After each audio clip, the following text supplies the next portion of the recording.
Prophet Marshall Occurrence. Back at it, back at it, back at it. Yeah, so like I said, this is basically part 2 of an offering sent to Vietnam. That's where I'm at, man. I'm working with Vietnam.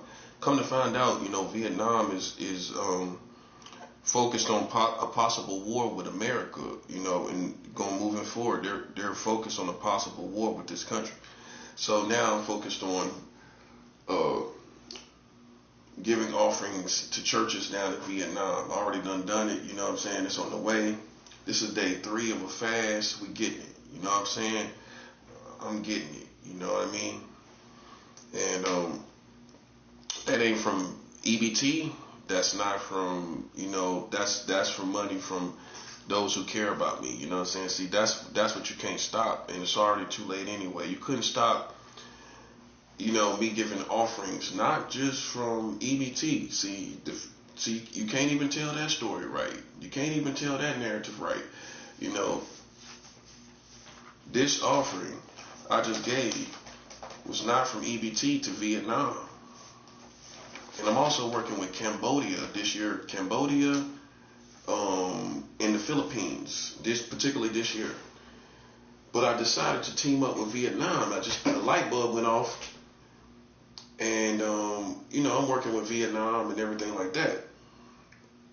I told you, man, I'm playing for keeps. I'm in it to win it. I'm not playing any games. We're going to apply that pressure. I don't even have to fast right now. But I'm putting in that overtime, and like I always like to say, when you fast, every time you fast, especially when you're on the higher levels and you don't really got no hindrance, you're not really, you don't got no strongholds that's dominating your life, right? There's not going to be any hindrance. And when you fast with no hindrance, all kind of things is going to happen. So it's never a fast that's in vain. In other words, you're never fasting in vain. I never fast in vain. That's why I'm so motivated. I'd rather just fast. Even though I do got food to eat. Some people say, well, the person fasted because they ain't got no food. I got food, well, technically. And that's all your body going to go by is the technicality. Even me. So I got stuff I could eat just to go along, you know what I'm saying, and to chow on, I got stuff I can chow on, but I'm chow down on, but I'd rather go into fasting. I'd rather get some more work done. I'd rather put this pressure, this spiritual pressure on them while we got it. You know what I'm saying? Because what we're waiting for right now is Iran. This situation with Iran, a drone just got shot down, and see that's not good. That's not good concerning the situation. So, I'm just waiting to see how this escalates. I'm waiting to see how this escalates between Iran and America. So that's why I'm fasting right now, is for to see how this goes and see how this situation goes. But ultimately, man, this is what America need to understand. I know you're mad at me. I know why you're mad. You know why you're mad? You know why you're mad? Because I exposed you for marrying children. That's why you're mad. Let's keep that in proper perspective, because this is 2026. We're not talking about 2025 and all 2023 and 2022 and all these different years. There's so much stuff been said about me, man. I have to refresh you on everything, literally. Why they mad at me in 2026 is because I successfully exposed America for marrying children. That's why they won't make a deal with me. Donald Trump will work with everybody. He'll talk about Iran and everybody. Why he won't work with me? Because I exposed the Americans. Nobody else did it. No disrespect. My alliances did not expose America. I did. I exposed America. I exposed America for marrying children. That's why I get the most hate. You see what I'm saying? They'll talk about working with every other country. I want you to pay attention. You'll think, why they don't talk about working with him? Because I exposed them. That's why. I hurt their pride and ego more than any other country. I successfully crush their ego more than any other country can do. It's no other country that can do it like I did. And it's not going to be any, and this is a representative of not America. I want you as other countries to look at this as the kingdom of God. This is God's kingdom. Just like when you go to the United Nations, you got Vietnam, Cambodia, the Philippines. You got Russia, you got China, Iran, Lebanon. If I was at the UN, this is the kingdom of God. We are our own nation. We are our own people within humanity, as one body, as one nation, the kingdom of God. Okay? This was done on I represent the kingdom of God, and I successfully attacked these people to success spiritually.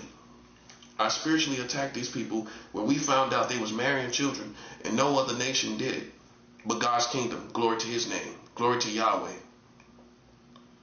His kingdom defeated the Americans like it's supposed to be. We defeated the Americans like we supposed to. I don't care nothing about no American.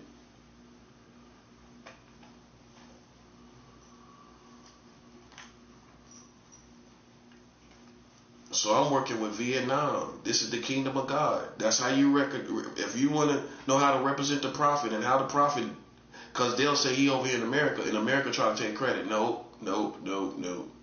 That's what they'll try to do. Don't pay no attention to that. Don't feel like here is another great power from America, because they don't respect me. So it's not going to be thought like that. They don't respect me in no circumstance. That's what I want you to understand. Even in this circumstance, they've used all type of psychological games. And this is like a detention center where I'm at. It's mild, it's mild. It's not, it ain't nothing for me, but it still is a type of a detention center where they trying their best to do as much as they can to the prophet. I want you to know that where I'm living right now, don't pay attention to how these people look. When you see them out here, they're enemies. They all are, the whole staff and the whole building is enemies. That's what it is. Okay? There's a microwave that they have not fixed, but the microwave next door, the people that in there, they make sure they fix the microwave next door. I went over there and checked the microwave. I live in like a pod with 3 rooms. There's a microwave to each pod. They fixed the microwave in the other pod across the hall that wasn't even working, because they put witches and warlocks in the next door. They didn't fix the microwave in this pod so that I would have to go downstairs and encounter them and deal with witchcraft and psychological games. See, I call the whole game. I know exactly what they're doing. So the Americans use this. The Americans use this as a detention center, using sirens and police sirens and even a child screaming up at the window, up at the back of this window where I'm living at. I called the whole operation. This whole community is an enemy that the Americans set up. They set up an enemy grid for me to live in, where the whole neighborhood is aware. Now that might be hard for you to believe, but they informed and planned this as a whole community using guerrilla warfare. This is why I'm not having any mercy, as you can imagine. Okay, with that much being said, with the capacity of what I just said, you think I'm going to have any mercy? No. You did this against somebody that's minding their business. We always got to listen. We always got to point to the physical aspect. Physically, I'm minding my business. That's all I'm required to do. That's the game you got to learn to play, America. When somebody's physically minding their business, ain't nothing you can do. I can say I got freedom of speech to talk about all this stuff I'm talking about. You marrying children. That's why YouTube ain't flagging nothing. YouTube ain't putting nothing down. You know why? Because you are exposed for marrying children, and they probably on my side about it. More than anybody else. More than any other YouTube page, they're going to be on my side. Some of them, many of them. That's why I ain't got flagged. I ain't never got flagged decently. Because when they look at the content, it's like, OMG. I did not know America was marrying children. Okay, you gonna flag that? Not after I'm the first person that showed you. That's gonna change your life. And then you gonna look at the person that changed your life. You ain't gonna flag my page.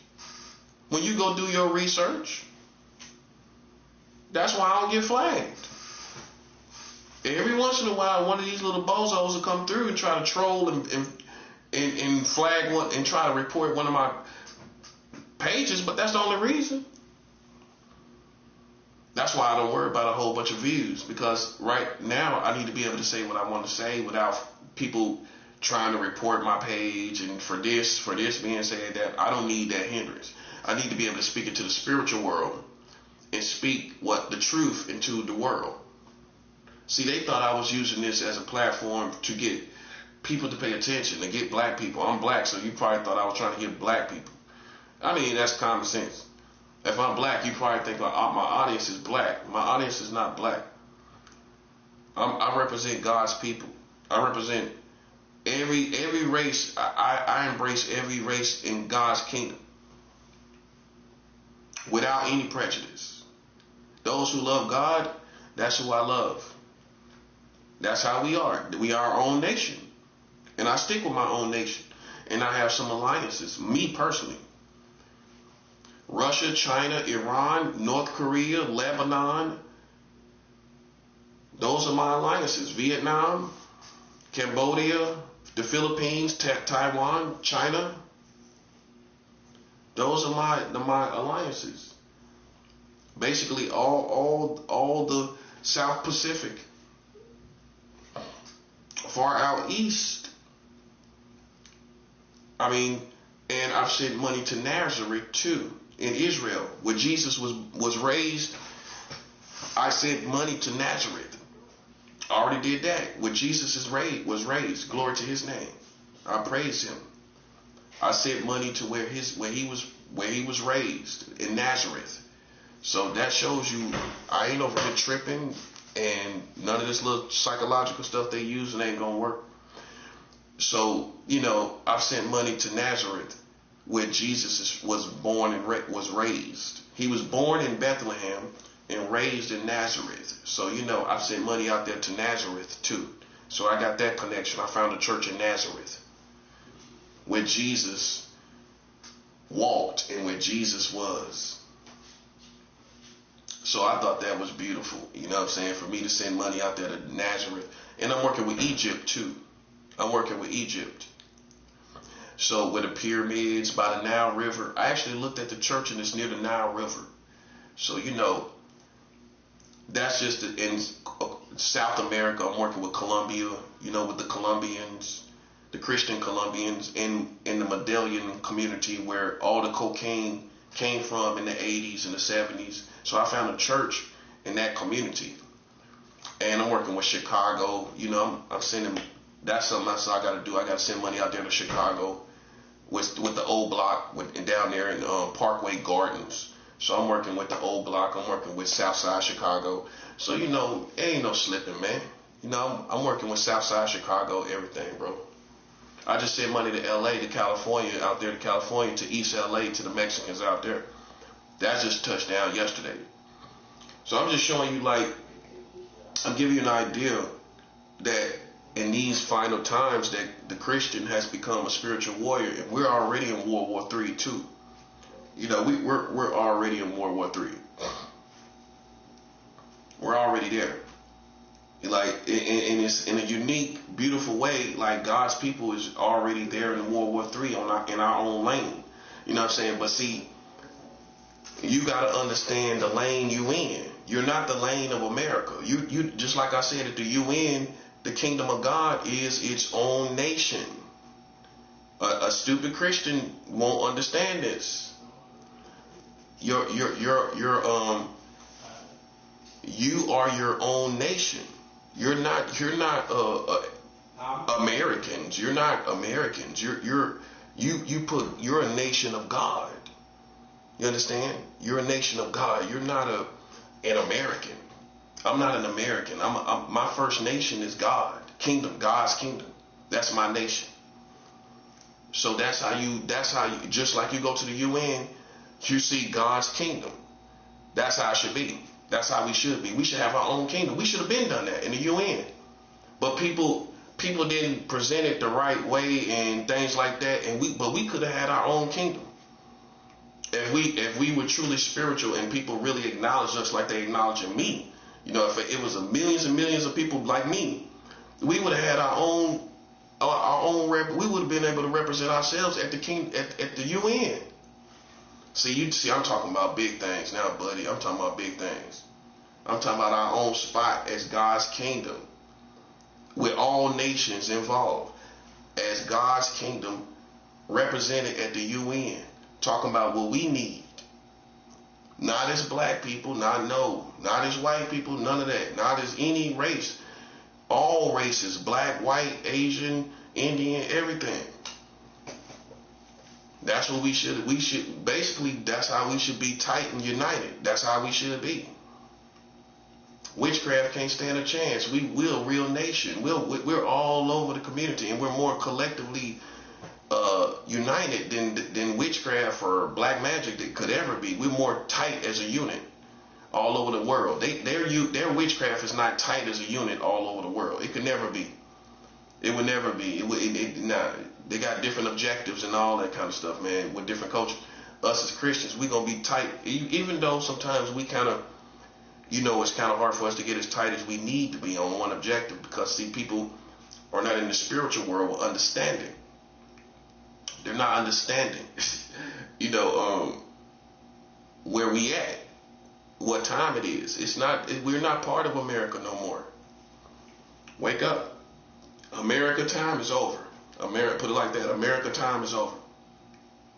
We got to start working with different countries. I've already started. Like I said, I sent money to Vietnam. If anybody think I'm on these little dudes level, you can't be serious, and especially if they're gay. You know what I'm saying? You definitely can't be serious. I'm a representative. I'm an international representative. I make international transactions. Money. Okay? I send thousands to other countries. I sent $1 million to Colombia. You ain't never made $1 million transaction in your pathetic life. Okay, so can you imagine somebody out there in this hallway, in this detention center, this little weak detention center? Can you imagine somebody in this little weak detention center that they think they got me in while I'm waiting for housing? America took advantage of it and tried to utilize it as a detention center. Can you imagine them little lames out there that never made a $1 million transaction in their life? Can you imagine them trying to see me and play with me and think they on my level? Can't be serious, man. You can't be serious. I'm laughing at you. You're a joke. Your whole family is a joke. Most likely. That's how it is. Yeah, that's how I'm living. I make $1 million transaction. I found a niche that the Americans can't beat, and they're petrified of. Me taking the USD all around the world and capitalizing off of it, like a black man should have been done in some form or fashion. You should have been took the USD and flipped it all around the world. Think about what I'm saying. Whether it's a business, materials, everything. Why black people don't talk about flipping the USD? Because you're not international. That's why. And that's why I don't let little lames that ain't international, thinking you with that hip hop beep bop, think you beefing with me. You listen, buddy. I don't beef. I go to war. I don't beef. I don't beef anymore. I go to war. And that's the difference. You beef with people. I go to war.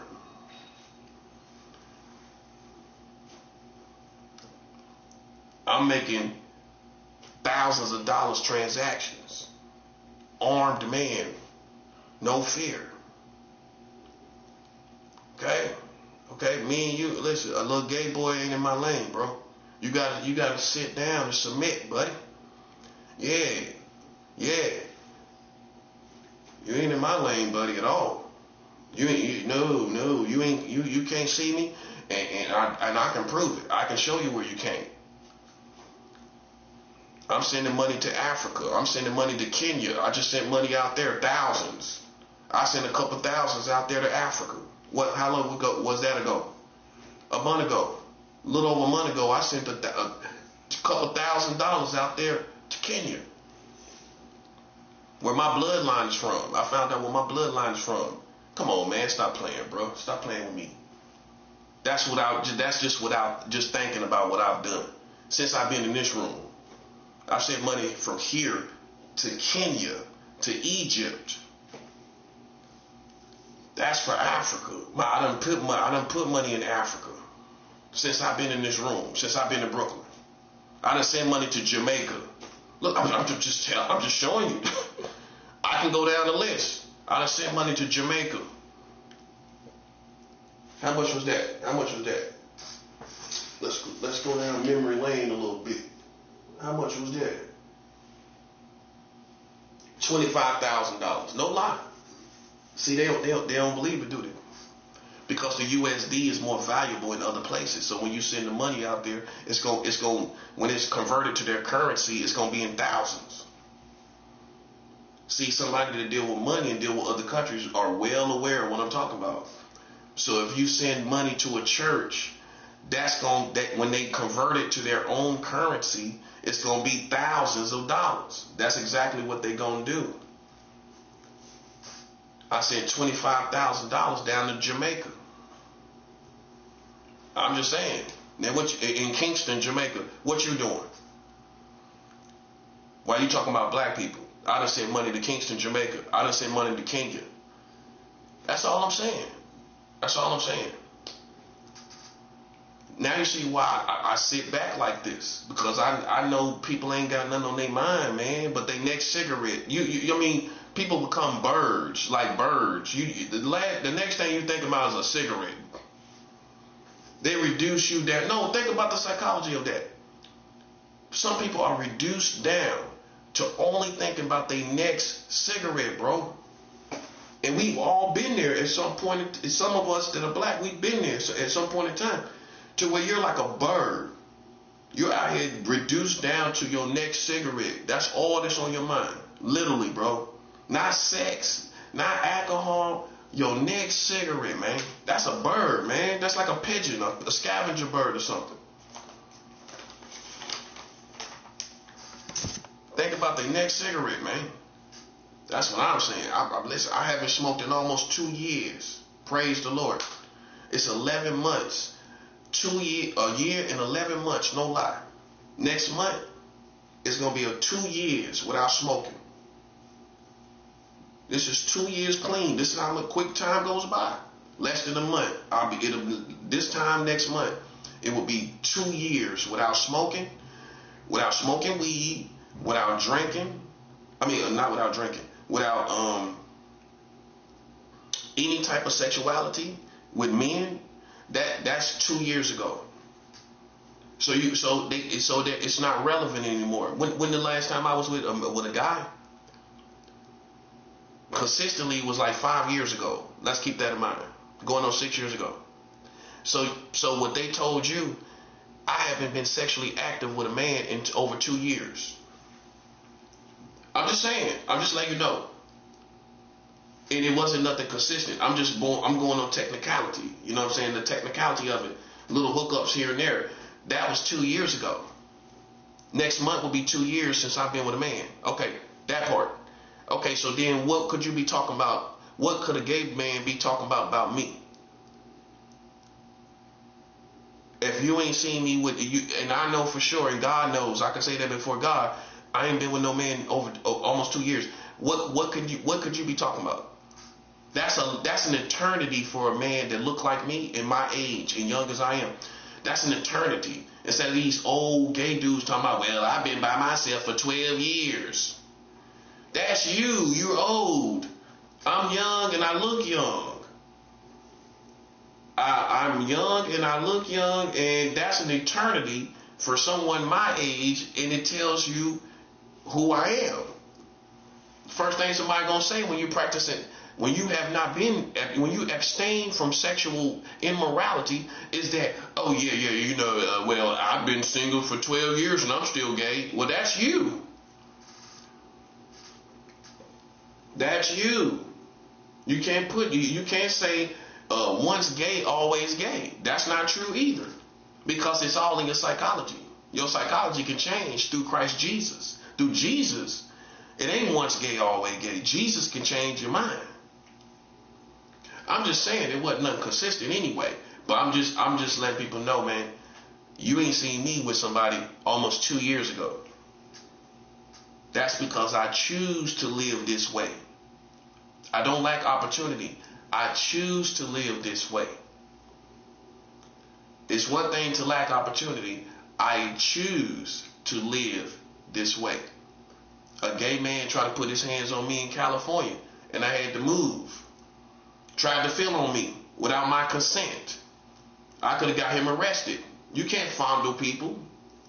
No, you fondle a woman, and you just met her, and you start feeling on her butt. She can call the police. It don't matter what you was talking about. It don't matter even if it was a nasty conversation. You can't fondle somebody without their consent. They can arrest you. They can get you arrested. But that person tried to touch me, and I didn't let them touch me. Okay, so that shows you, like I said, I have opportunity. I'm a young face, I'm a young man. And so even with me abstaining from sexual immorality and no longer doing it anymore, I still had this guy trying to touch me. You know what I'm saying? Without my consent. You know, and that's how it started. With somebody touching me without my consent. That's how it all started in the beginning anyway. You know what I'm saying? That's how it all started. You know what I'm saying? So that's why that person, the first person that touched me without consent, knew I was not gay. He said I was not gay. So I'm just letting you know, man, for people that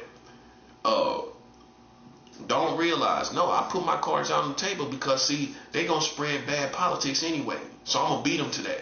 I'm going to go ahead. I'm man enough to address anything you're talking about. Right. And so you can stop saying people gay out here, and you ain't seen me with a dude in over 2 years. Okay, so there you have it. Next month going to be 2 years. I ain't smoked no weed. I ain't smoked no cigarettes. I ain't had sex with gay dudes in over 2 years. Go check. Go check in the streets. Time goes by. Almost 2 years later. 2 years is a big deal. Yeah. Especially these days, month by month, how I feel these days, 2 years is a big deal. And especially in the past 2 years.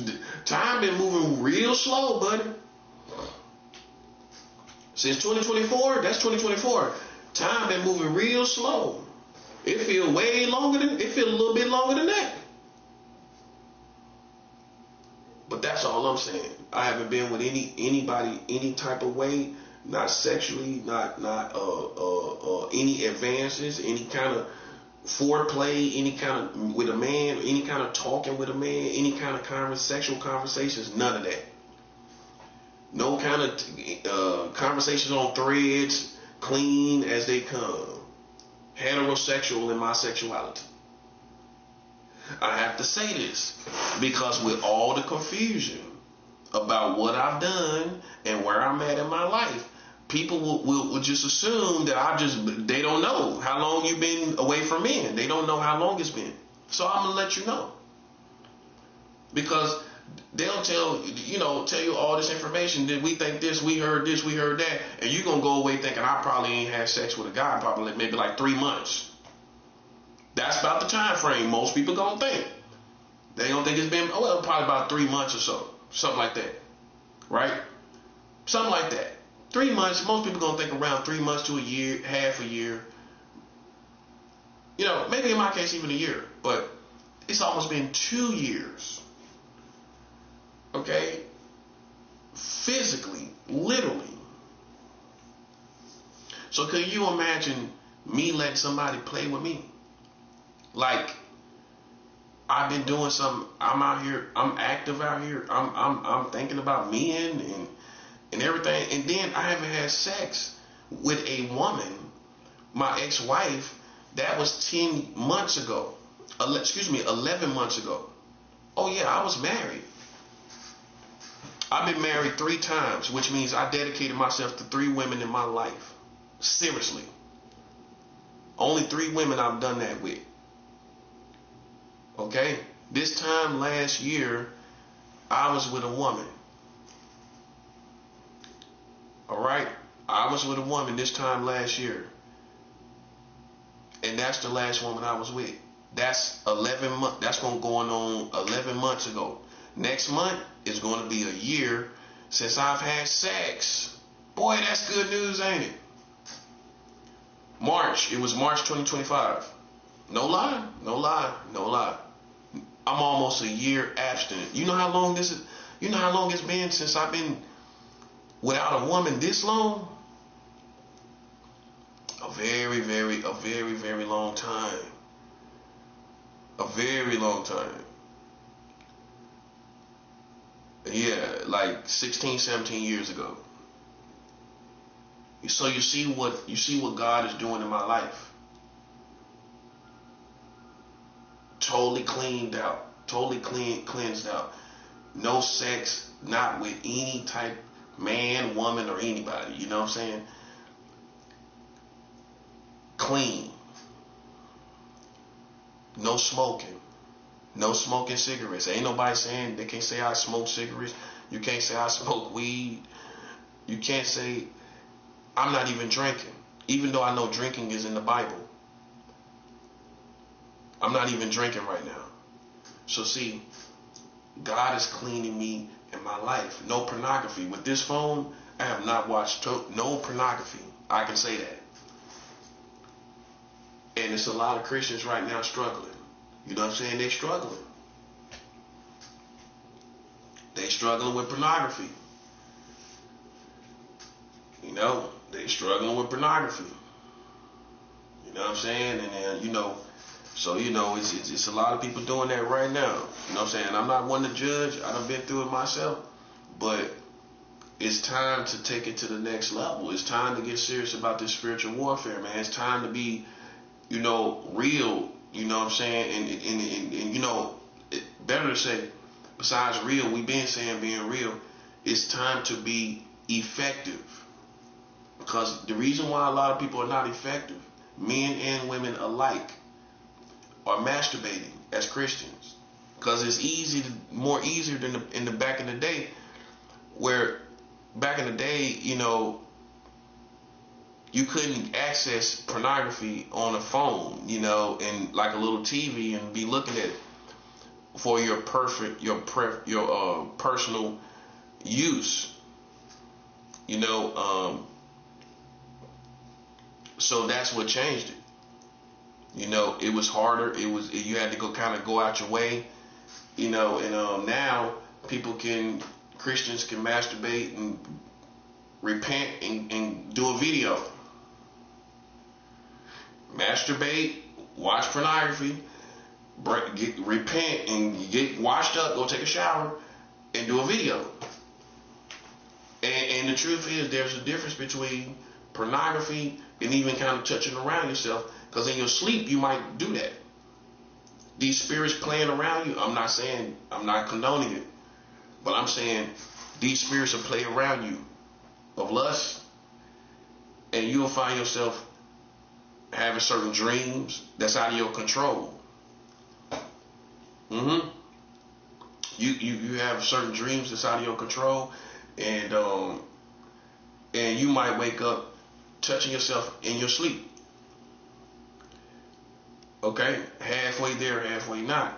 You know, but pornography is a whole different ball game. You know what I'm saying? And even then, all that stuff, the thoughts, in the dreams, all of that, you gotta ask God to cleanse you from it, cleanse that energy off of you, everything like that. This is how we're gonna be effective in spiritual warfare. This is why I'm effective. While other people talking about whatever they talking about, while they playing with me by every little thought and everything, I'm living a clean life, what suckers ain't paying attention to. Yeah, that part. I'm living a very clean life. You ain't got to keep me in line, buddy. You out your mind thinking you keeping me in line. I'm doing things that you can't stand, like abstaining from these gay men. I don't deal with homosexuals. Okay? That's it. That's that, and I stand on that, and you can hold me to that. You can hold me to that. Okay? I done been with women way too much. I love me a woman that's my wife. When I was down south cooking for my woman, cooking behind my woman, Cooking for everything. I can cook and everything. Cooking for my woman, cooking her country fried steak, lobster, oysters, cooking her fish, frying her chicken, cooking her hamburgers, everything, spaghetti, everything, macaroni and cheese. I cook my woman everything, collard greens, everything. Cookies, baking her cookies in the oven, all that. Oh yeah. Buying her ice cream, buying her, doing what a man's supposed to do. Cause a man's supposed to cook too. Sometimes you gotta cater to your woman. So I got a chance to really do that. The last time I was with a woman, I got to really cook and chill. You know what I'm saying? Cook good meals. Like I said, country fried steak. That's eating right there, buddy. That's real steaks. Real steaks. Country fried steaks.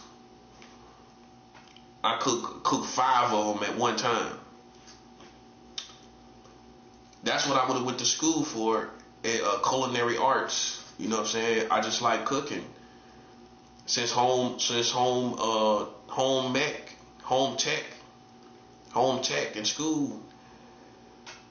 Since home tech in school, I always like cooking. We used to cook Rice Krispies and home tech and what else? When you cook in the class, man, I love that. That was cool to me.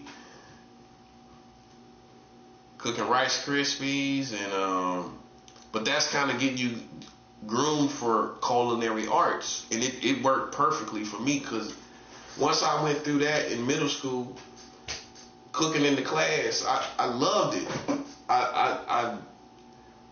But I started cooking when I was 11 years old. So my grandmother taught me how to cook on a gas stove. So I learned how to cook when I was very young.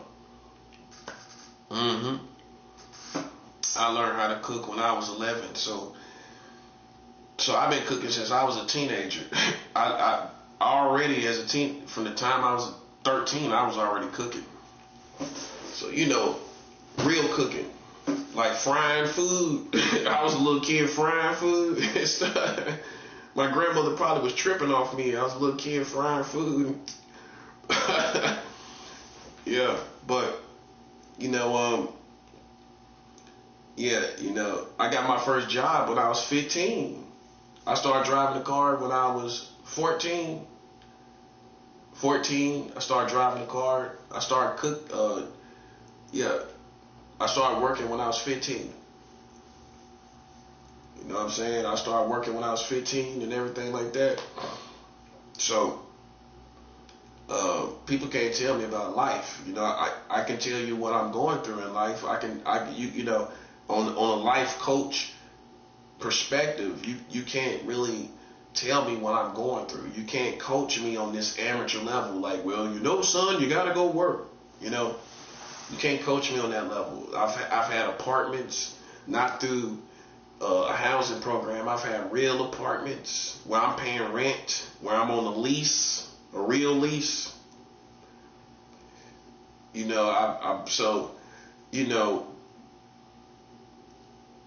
With carpet in the apartment, oven, all the stuff on carpet, an apartment's supposed to have, a balcony. I've had in Florida. I was living in Florida. The last apartment I had, in that way, I was living in Florida. You know what I'm saying? So you can't tell me nothing about having my own and all of that. That's a waste of time. I'm all about what do I need to do today to get this witchcraft and these suckers out of my life. Besides the working element. No, we ain't addressing the working element. We talking about getting these witchcraft people that think we stupid. We talking about getting them out of my life. That's what we talk about. And see, a life coach, most life coaches, you can't really coach on that. I know someone that that I see online, and that person is inspirational, but it's not a lot of people that can say they're a life coach and they're able to talk effectively to Christians that's going through spiritual warfare. You know, they're gonna give you all these answers of don't do this, don't do that. We going to war. I mean, you know, don't be afraid and God will protect you. We going to war, buddy. With all these people astro projecting into our atmosphere, with everybody astro projecting, we want civil cords cut, where people bounce back out of their body. This is not the Discovery Channel. I'm not the Discovery Channel. I'm not here for your amusement. You know, they put me in this situation, and they played themselves, and you playing yourself. And that's what it is. See, now I put everything in proper perspective, right? That's how you know I'm on point, man. Come on, I already know what this situation is. I've been through it too many times.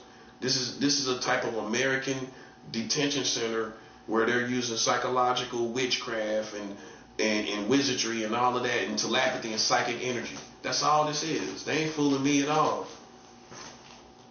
But your country gonna get the tab. Your country gonna get the debt, the liability. Put me in this situation, we cursing them every day that I'm here. See, I put myself in this situation on purpose. I already knew before I even came to New York that wherever I would go, them already having people around me, I was already ready for this. You think I'm new to this, man? Come on. I literally was already aware of the possibility that they would put people around me like they doing, right? In these detention center type of atmospheres. That's all they do. They take advantage of anything, especially when you ask for housing from America. All they're going to do is put you in some little house, a little apartment place that they already have set up for people that are targets for America. That's all this is. It ain't working. It ain't doing nothing to me, buddy. I done sent thousands of dollars to Jamaica. I done sent money to Africa since I've been here. And I sent money to Poland. I done sent money to Poland and everything. The country Poland. Yeah, I'm not playing no games with these Americans. I go get with everybody that you're afraid of and that you fear. And we do know you fear people. You fear other countries. You got to. You can put on a good bluff, but you scared of some of these people out here. You got to be. You got a healthy fear of some of these other people out here, buddy. And more than ever, with all these things they've done, can you imagine to see the repercussions of what these Americans have created as far as enemies? They have no idea what's about to come. For them, not another country, not the whole world. No, just you. You done started problems with the prophet. I done washed my hands. Unlike these other people, I'm only here because I can't afford to be in another country. You give me the money, I'll gladly leave this country. I ain't one of these people that you could talk to and say, well, leave. Well, I'm not leaving without money. Common sense. Cut me a check. I'll be out of here, buddy, listen. I'll be out of here before you blink. Where'd he go? Well, there he go. He's gone. He's on the boat. You blinked and I'm on the boat, buddy. Don't nobody want to be here anyway. Don't nobody want to be here no more anyway. You give me enough money, I'm out of here, buddy. I'm out of here. In fact, I already looked at a country I can go to. I already looked at it. I already know a country I can go to. Of course, you should have knew I would think about that. Much as I travel anyway, I've already thought about a country I can go to outside of America. Okay, so you want me to leave? Cut me a check. I don't have much family no more anyway. I don't talk to my mom no more. That's gone. I decided to do that because I'm all about loyalty. So I don't have no real family in New York. I'm up here by myself. So what that tell you? A person that's living on their own from their family, I wouldn't have a problem with being somewhere else because distance is distance. Distance is distance. If you ain't in your city, home city, distance is distance. What's the difference? For you to be in another country or to be nearby, what's the difference if there's distance and you can't see them anyway? You can't see them anyway. What's the difference? It's no difference. It's a psychological difference. That's all. I mean, you might have a different experience yourself, but ultimately, the difference of your family your family missing your absence, it's not going to be different if you don't see each other anyway. Does that make sense? So you ain't hurting me in this building. All you're trying to do is get 15 minutes of fame that you're not going to get. Long as you play with me, your family and your children in America are in grave danger. On that level. And it's going to stay on that level as long as you're in that position. And you could think, oh, God ain't going to do that. Oh, okay. Well, I give you some homework. Look at the news about all these people losing their children. Oh, didn't a boy overdose right here in Brooklyn from fentanyl? He was 4 years old. A 4-year-old boy overdosed in Brooklyn from fentanyl. I told you abnormal things was going to happen long as you play these games. So the little position that you're in, I know all about it. Guess what? As long as you're in them positions, we going to war with you, buddy. We going to war with your family. We going to war with your community. Oh, man, come on. You should have knew. What you thought I was going to ball up in a room and do nothing about it? I feel sorry for people that are not Christians that go through this. That go through anything I'm going through. You got to fight in the spiritual world to destroy these people. That's what you got to do. Like I said, I'm working with Vietnam, North Vietnam.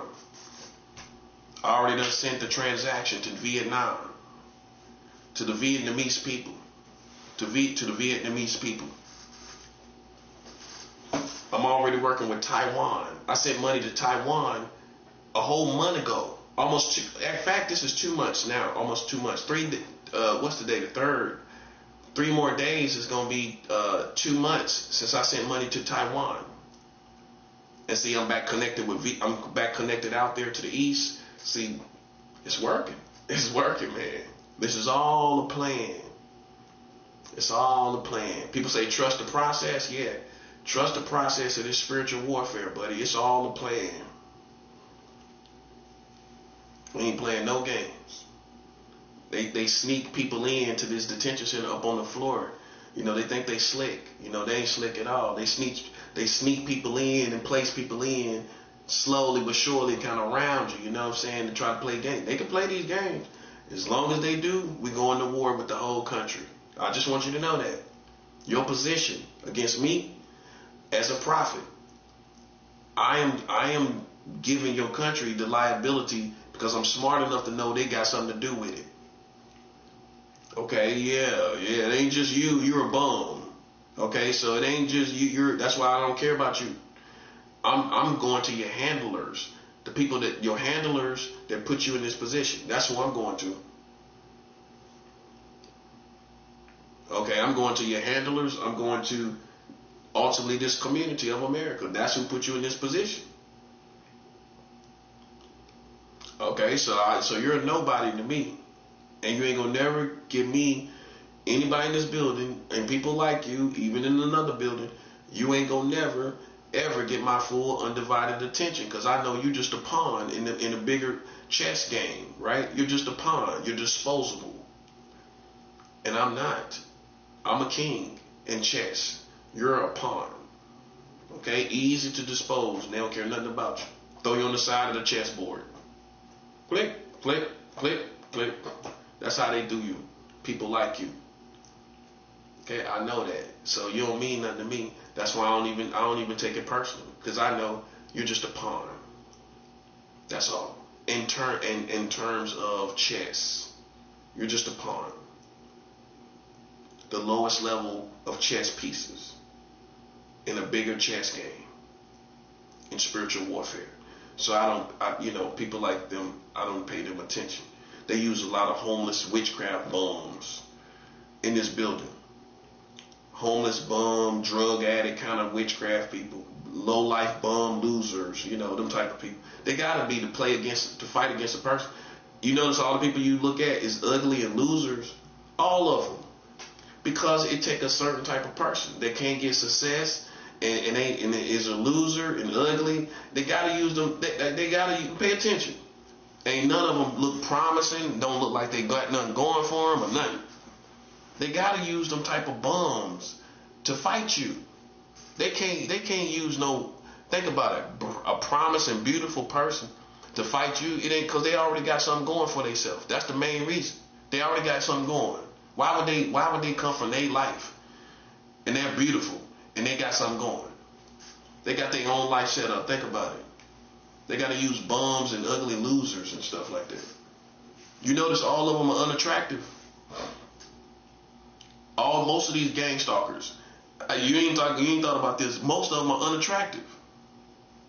I ain't never really seen no beautiful gang stalker. Not really,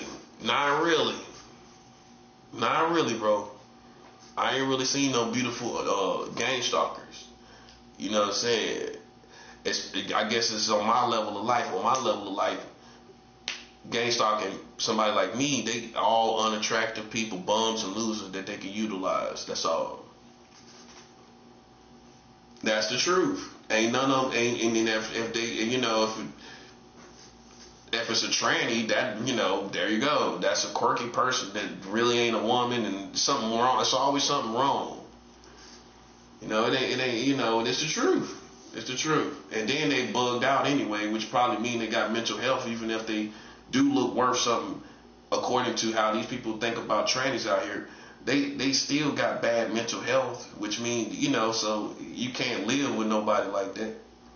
It's always got to be kind of like a bum type of person that, that's what I've seen. You know what I'm saying? Take heed to that. Most of these gang stalkers are bums and losers. They ain't got nothing to lose. They bums. And how you treat people like that, you don't even interact with them. I don't even interact with them. You can think I'm bougie. You can think I'm a hateful person. I don't care. I've been through it years and years. I've been through this. I'm a veteran with this gang stalker stuff. That's how you need to hear it. I'm a veteran with the gang stalker stuff. I know it when I hear it. I know it when I smell it. I know it when I see it. In a building, I come into a building, I can tell you that they're gang stalking. I already know. I'm a veteran. I can count 5 years off the cuff. What's that? 2021, I was already going through it. I already knew what was going on. That's 5 years ago. Okay, so imagine me being a new jack to this situation. That's what I'm trying to show you. You know what I'm saying? You playing yourself with a dangerous person as a veteran in this situation with gang stalking. They throwing you into this like I'm an amateur, and I'm not. That's why I stay armed. I keep weapons and everything. Why you think I'm like that? For no reason. You tripping, buddy. Yeah. You thought you had somebody that was new to this. Why you think I'll still be here and I can see the signs? And I know it's going to, a everyday person. I'm a normal person. But a person that hadn't been through this would see all this going on and leave. They would just leave and take their chances somewhere else. I'm so much of a veteran, I can come into this situation and fight back and still get done what I need to get done, sucker. You ain't paying attention. How you know I'm a veteran? I can face you and come into a place knowing it ain't nothing but gang stalkers. Sensing that and knowing that and still get my job done and still get things done. You don't mean nothing to me. You can't stop me now. Okay, that's what I'm saying. That's the sign of being a veteran. Okay, you don't run me off just because I know what you're doing. So what? I done been through this for too many years to care. I don't care what you're doing. I don't care nothing about it. I'm just letting people know where I'm at. You know what I'm saying? Because they'll play it like you just got started on me 3 months ago. You tripping. I'm a veteran. I can tell people all the signs of everything you're doing. Everything. All out in the grocery stores, all out in the stores, everywhere. The phone place, everything. I know everything. The community using the whole neighborhoods against one person. I know all about it. I've been through it in another neighborhood. I already been through it. And I weathered that like a champ. Flying colors, no mistakes, no flaws, buddy. That's why I'm called the best. Because not only did I go through it, I made no mistakes. Some people make mistakes and they got to pick themselves up. And you know, and even the gang stalker still know that's a good person. But they failed, you know what I'm saying, intellectually. I haven't failed. That's the difference. That's why they're threatened by me, because I haven't had no pedophile thoughts in my mind. Oh, well, let's address it. I ain't had none of that, no. But they can maneuver and make people have these certain thoughts, but they still ain't gonna act on none of that. You know what I'm saying? They just beating you psychologically. They get off on beating you psychologically, right? But even they know you ain't gonna go act on none of that. Do you know you ain't gonna go act on none of that? Okay, so then how I see it is, you know, you didn't really lose, you know. Who cares if they thought they won? We still winning. We gonna go to heaven. We don't care nothing about no pedophile thoughts, okay? Because we know you in the business of trying to investigate people's brains and trying to investigate people's thoughts. We know you're in that business. I'm sharp. I'm smarter than you thought, right? I told you I'm a veteran, man. How I'm pulling your whole card and I'm not pulling whole cards. I've been through this too many times, and you would think, oh, it's gonna wear on me. No, like I'm vibrant. I'm just going through other things like a lack of food, that kind of stuff. If you want to know what's on my mind, is this lack of food, sucker. It ain't got nothing to do with you, and honestly, it ain't got nothing to do with my family. It ain't got nothing to do with my family or nothing, man. I'm looking at this lack of food, you know, but I'm okay. I'm okay, obviously, because I'm fasting. So there you go. There you have it. I'm not stressing, obviously, too much about it because I'm fasting on top of that. But if I had to say one thing that's, you know, that's dampering this, that is in, you know, that I'm looking at is the food. You know, I need food. I don't have enough food to go to the end of the month because of inflation. I think that's what it is. I mean, it really is out there. I mean, how you really notice inflation done kicked up is that them food stamps ain't making it to the end of the month like they used to. That's how you know. That's how you know. It ain't making it to the end of the month like it used to. When I was in my own apartment for 3 years, my food stamps will make it, I wouldn't be struggling to the end of the month. Nah. I wouldn't be struggling to the end of the month. And I don't remember. I mean, if I was, it wasn't significant enough for me to really, I remember eating as I want to, having plenty of different types of stuff. Some stuff might run out, but not everything. I think that's the difference. The best goodies, you know, you're going to have that. You're going to eat that when you first order grocery. That's how most people are. You're going to have the goodies. Of course, that's going to run out. That's what you're getting to treat yourself. But then the more necessity stuff, you got about 3 categories of that. 3 to 4 categories of necessity. You know, all of that shouldn't be running out. I got like 2 necessities. And one of those main 2 necessities has ran out. I still got the other necessity category. You know what I'm saying? But the other one has run out. Like when I used to, a couple years ago, I would have 4 necessity categories, and I might be on half of them by the end of the month, which means I got fries, a big bag of fries. I still got that. I might still have some ground turkey, where I can make burgers all the way to the end of the month. That's why I used to stack up ground turkey. I might have random stuff like macaroni cheese, random, you know, I can make spaghetti. I can make, might have some fish in the freezer. I might have all, you know, just little other stuff, which come out to about 2.5 necessity categories where I still can eat, have different alternatives to eat from. Now, at the end of the month, I got 1 necessity category that I still got good because I'm going to take care of myself. But then I got backup necessity categories that I don't really eat, like my rice and mashed potatoes. I got that, and I got oatmeal. So I ain't going to go hungry. because I started seeing this inflation, and the spirit of wisdom came on me, and I realized I got to start stocking up stuff like rice, oatmeal, and beans, peas, and stuff I can easily that's non-perishable, that is in high quantity, that I can eat for the whole month. I don't never slip like that no more. I got a canister of oatmeal.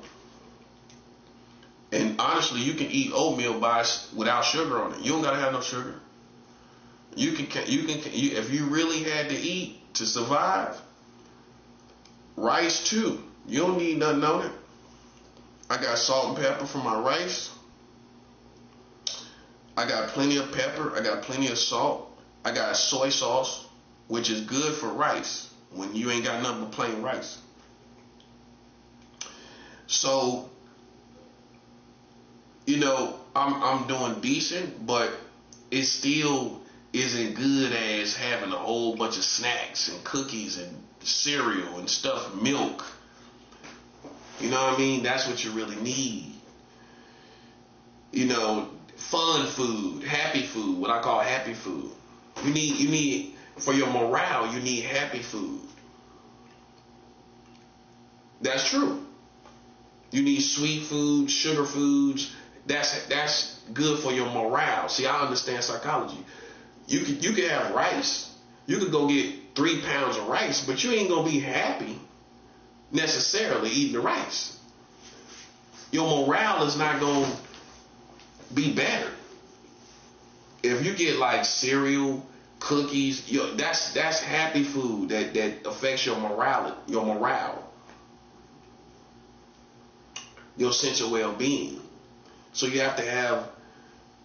See, me, I'm a soldier. I can survive without happy food, because I've been on the streets and things like that, so I can appreciate. My morale actually can be better. My morale can actually be good with any food, actually. That's the truth for me. But obviously the happy foods are the happy foods, the comfort foods, happy foods. That's going to be better for your morale, when you don't have those things at the end of the month, then you can't have the happy foods all the way to the end of the month. See, that's what people starting to realize. I don't have them goodies and things at the end of the month. So that's the only thing I really be thinking about. Other than that, I'm definitely not worried about these people around me. I'm definitely not worried about people tripping in the family, because that's what the devil gonna do, is manipulate. You know what I'm saying? I'm not worried about that, man. That's to affect your morale. The situations with your family, you know what I'm saying? I can't, part of being a man is, and some people might not never graduate to this level, but part of being a man is coming to terms with that your family might not get to heaven. Do you wish hell on people? In most cases, not. You know what I mean? But you gotta you gotta stand in the world on your own eventually. You know what I'm saying? Your family ain't gonna live forever, especially your parents. Most people on the average gonna outlive their parents. Okay, so then you're gonna be in the world on your own. And the sense of family is dying off every year. They're getting older, they're dying. So the older you get, the more you start surviving on your own, and that's if not for any other reason, because your family is dying off.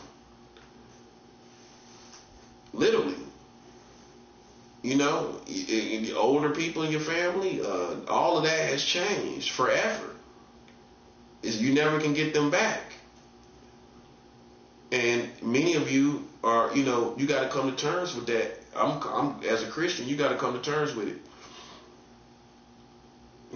People in your family, your aunts dying, family members dying off. It's not going to be the same. It's never going to be the same. That's life, though. That's how life works. You start out with people in the beginning, and they start dying. That's the truth. You live on, you start seeing people die in your family. Friends die. People you knew at school died. All of that. And it's never going to be the world, as far as you go, in your personal life, is never going to be like it was. And some people don't come to terms with that as easy as others. You know what I'm saying? It's hard for people, like the song say, it's so hard to say goodbye to yesterday. And for some people, it's so hard to say goodbye to yesterday. It's so hard to say goodbye to America. And I feel sorry for good, wholesome black people, because we got a sense of family. I think we might even have a stronger sense of family than the average ethnicity in America. And all them good years that we had, you know what I'm saying, back in the 70s, the 80s, the 90s, it ain't gonna never be like that again. You just gotta come to terms with it. You know what I'm saying? We in the wartime right now, and for good, wholesome black people, you know what I'm saying, I sympathize with good people, because I know where good people came from. You know what I'm saying? The holidays, all the family in the house, enjoying your cousins, sitting down, watching the game with your family, eating food, watching the game, and just enjoying conversations with your family, and good times with your loved ones, and that good feel that came from Christmas in America, the good feelings that came from even Thanksgiving, you know. You know, in the black family, is second to none. You know, soul food, I mean, that's what we specialize in, you know. So Thanksgiving was beautiful. Christmas was beautiful. But those times are gone. You know what I'm saying? In the 80s, I'm an 80s baby, right? They don't never say a 90s baby. We the only ones that say, you know, it's only, technically it's 80 baby, we got that title, you know what I'm saying? I'm an 80s baby, and maybe because it rhymes, you know. I never heard of 90s babies. Nobody say that. But I'm an 80s baby, man, and I can remember in the 80s, you know what I'm saying, with the movies, the TV shows. I'm just saying back in America. The movies, the TV shows, the music, the food, the music. In the 80s, man, Christmas was beautiful. Christmas was beautiful in the 80s, man. Thanksgiving was beautiful. All of that, man. And the family, you know. The family, how we came together. And think about all the people you lost since the 80s, man. They're just cousins, random, you know, situations, man. Cousins that you thought would never die. The strong people in your family that you thought would never die. You always get a couple of them. People that it's just still surreal that they died, you know. You got them people that died, and it sticks with you forever. Like, man, I can't believe they died, man. That's life though, man. You know, that's why, man, if you're lucky, you got good parents that make you cherish life from a child. I break it down to a child. Cherish every day of your life. Because this ain't going to always be like this.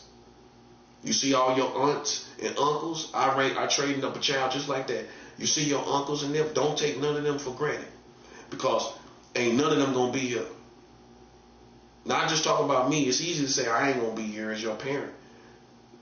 Your uncles, your aunts, your grandmother, your granddaddy on both sides, they ain't going to always be here. And we don't know when they going to leave. So cherish every day.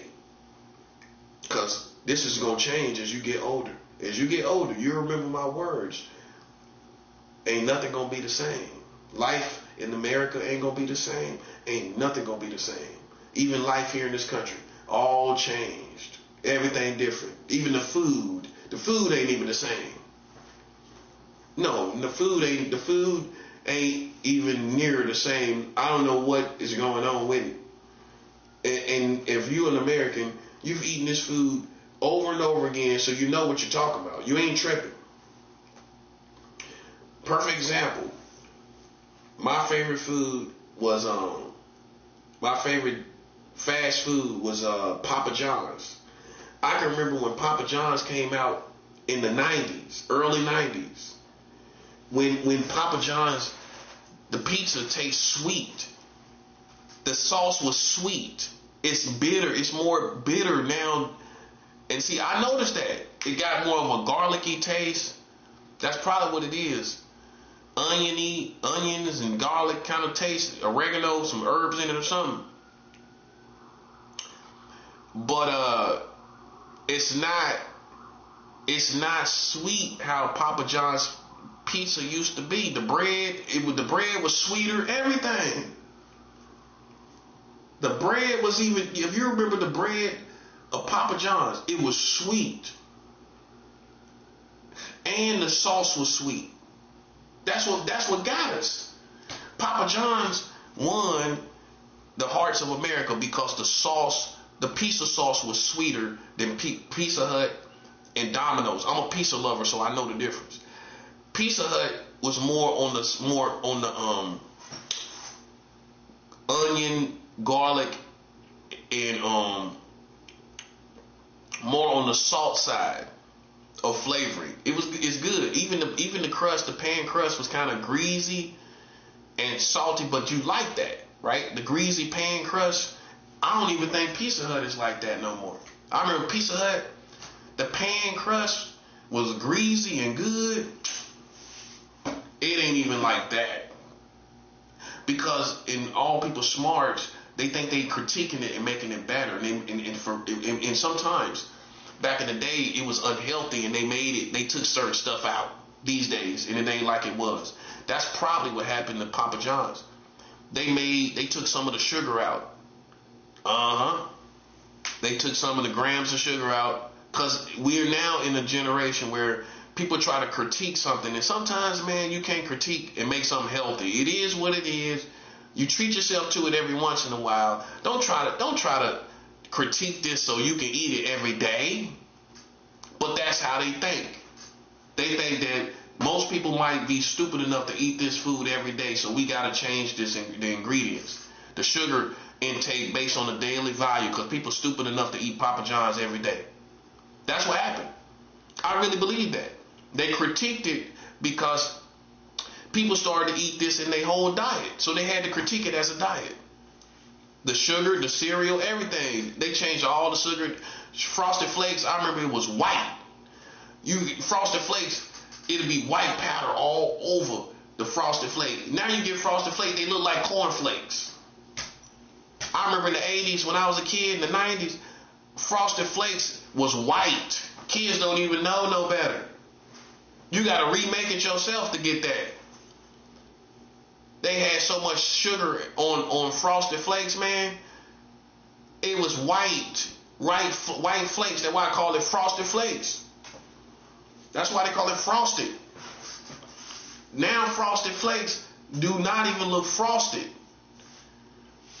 Because they changed it because of the kids. They complained and said, not the kids, but the people complained about the sugar intake.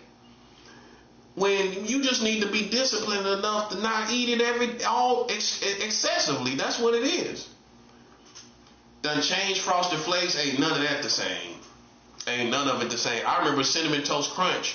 Oh man, when they first came out. Cinnamon Toast Crunch when it first came out. We talking about food when it first came out, man. If you don't notice the difference, man, you might want to slow down a little bit and look around, buddy. None of this food don't taste the same. It's true. Oh, I proved it with the sugar intake. They definitely took some of the sugar out of these foods. That's the cereal. Cinnamon Toast Crunch. When they first came out, it was in a silver pack. That's how exclusive it was. Cinnamon Toast Crunch was in a silver pack, and it was so much cinnamon and sugar on it, man. Your milk would be cinnamon and sugar. Oh. Now, the last time I ate it, by the time you get done eating it, it ain't even sweet. Cinnamon Toast Crunch was just, they made it to where back in the 80s and 90s, them people who made that cereal made sure it was good. It was tasty. That's what it was all about back then in America. Tasty food, man. Everything tasty. I can remember McDonald's had you didn't smell the fries. Now these days you smell the fries when you approach McDonald's. When I was a kid, you approach McDonald's and smell chicken nuggets. Listen, you would approach McDonald's and smell chicken nuggets, bro. Not the fries. That's how smart I am. I remember approaching McDonald's and smelling chicken nuggets, not the fries. That's how it used to be. That's how and maybe that's because so many people was into eating them. You know, that's probably what it was. And but that's what you would smell in the 80s and the 90s. You know, you approach McDonald's, you smell the chicken nuggets. Oh man. Burger King, they used to have the chicken sandwiches from all around the world in Burger King. They had the Italian chicken sandwiches with the marinara sauce on it, with the mozzarella. Then they have the French chicken sandwiches with the little slice of ham, I think, and some other type of cheese. And they would have French, American would basically be American cheese with lettuce and tomato on the chicken sandwich. But I like the Italian. That was with the mozzarella with the marinara sauce on it. That was delicious, man. They used to have that back in the 90s. You know what I'm saying? It was, like I said, with Papa John's, their pizza was so much sweeter, and they had more cheese, I believe, on the pizza too. It was a lot more cheese on the mozzarella on the Papa John's. The crust around the edges was thick and fluffy and everything, man. It's nothing like it used to be. Papa John's is nothing like it used to be, man. It don't even matter if they changed it. They got rid of the guy that was so much that happened with Papa John's with him. They say he was racist, and Papa John's ain't even the same no more. It's not the same. You know, and it's not just because he left, but that's a damper too. Remembering all in the 90s, I used to do all them commercials, playing football with the community and all of that, and them Papa John commercials, man, all of that done, bro. And then let's not talk about the quality of movies. The movies in the concept of movies were just more original. They made up all different types of movies. It seemed like even the creativity of movies have changed. You know, it's not as creative as it used to be. They used to make up little creatures and everything. All kind of little stuff, man. All kind of little creatures, all kind of little just bizarre stuff. A normal person, like, how do you even think about something like that? And it becomes something that becomes a household preference. You know, these different things, man. And now these days, man, it's all about these end game type of movies, superhero type of movies, like Neo, Hunger Games. That's for Hunger Games, and Neo and Matrix is pretty good, but you know, but it's all about that kind of stuff. This end game kind of post-apocalyptic type of stuff. That's what everybody kind of into. But before that, you know, because that's more what people think the future is. See, back in the 80s and 90s, they thought the future was going to be this space world. But then these directors realized this is really not going to be the future. Realistically, the future is going to be a post-apocalyptic type of world, this fallen world that we're coming into. So then that's why you see most movies never, if you notice, they never go into sci-fi because it's not believable. Because people now realize we're not going to make it to the future. Nope. You notice that? A lot of sci-fi movies talking with all this futuristic stuff. You notice people don't do that no more? They go more for the end game, post-apocalyptic kind of vibe for the future. Because it's more realistic. Now that we are in the year 2025, 26, we thought this was going to be space world by the time we got here. It's really not. It's really not. It's really not. And now people are realizing what the real future was and is that basically we're going more into a type of end game post-apocalyptic world, so to speak.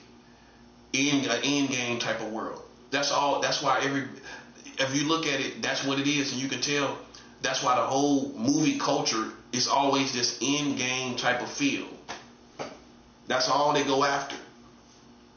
Because to us, it's more realistic to what the future is. The sci-fi, that ain't. People are too greedy to have a futuristic world. America, let's speak for America. America is too greedy to have this futuristic world where we flying cars and everything like that. And the closest thing they got in San Francisco when I was out there last year is the cars that drive around without people in them. I thought that was bugged out, and I didn't miss a beat. I didn't think I should have took. Honestly, the worst thing I didn't do is take ground level pictures of the San Francisco cars. I should have did that. But I just got used to it. Seeing cars with nobody in it, like, wow, really? And then when you cross the street and they gotta wait for you, the car wait. So that's what I seen in California. I mean, that's kind of futuristic. You know, we would have never thought we would have seen cars driving themselves.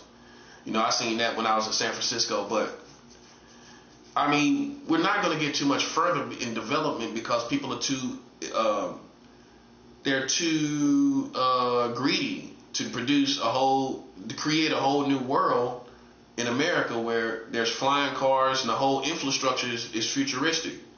See, to really be in a futuristic world, you have to change the whole infrastructure from the bottom up, meaning these buildings, all of this got to change to be like smart buildings.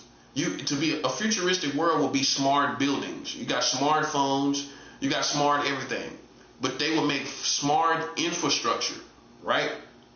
Where it connects to grids, it connects to the internet, the whole grid, the building connects to the internet and everything. You see what I'm saying? You would basically make a whole smart infrastructure. And they're not going to spend enough money to make a smart infrastructure like a smartphone, a smart infrastructure. They're not going to do it. Where all the sidewalks, everything, everything that's material is smart. That would be the equivalent of a Star Wars world in our world. Everything is smart, literally. The whole building is smart, and you know, where it can come up on the grid, and everything, and all of that, way beyond GPS, you know. But see, that's where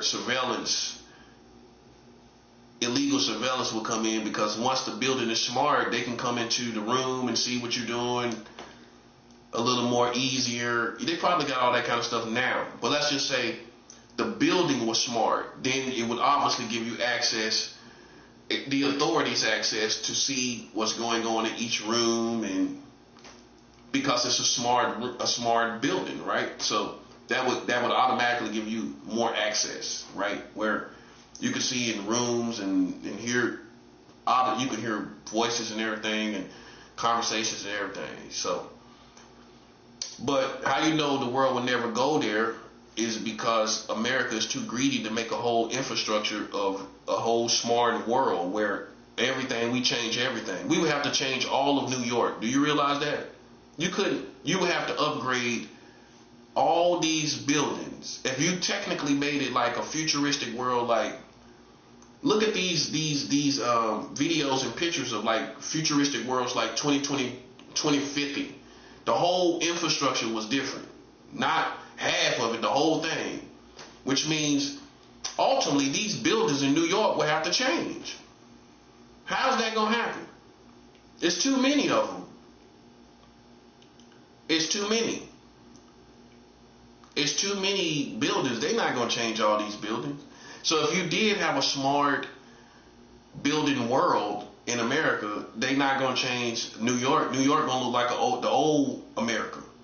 Because they can't change all these buildings. They can't upgrade all the, you know how long that would take? You know how literally long that would take? That would take in itself probably 20 years. About that. I would even say almost 30 years. About 30 years it would take to upgrade all of New York. Every building to a smart building grid. New York would have to be left behind. They would do certain parts of New York, which is obviously Lower Manhattan is going to be first. Lower Manhattan is going to be first, and then they ain't going to feel the need to do that to the projects. The projects going to stay behind. See, you know, like I've explained, the ghetto don't supposed to be here anymore. They should have got rid of the ghetto after the drug epidemic. There should be no ghetto in America. They just didn't care enough.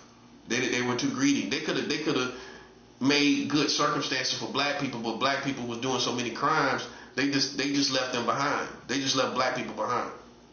That's why. If they were peaceful people, they would have upgraded everything. They would have came in and did it. They left them behind because of the crime. They ain't even come in and try to fix nothing really.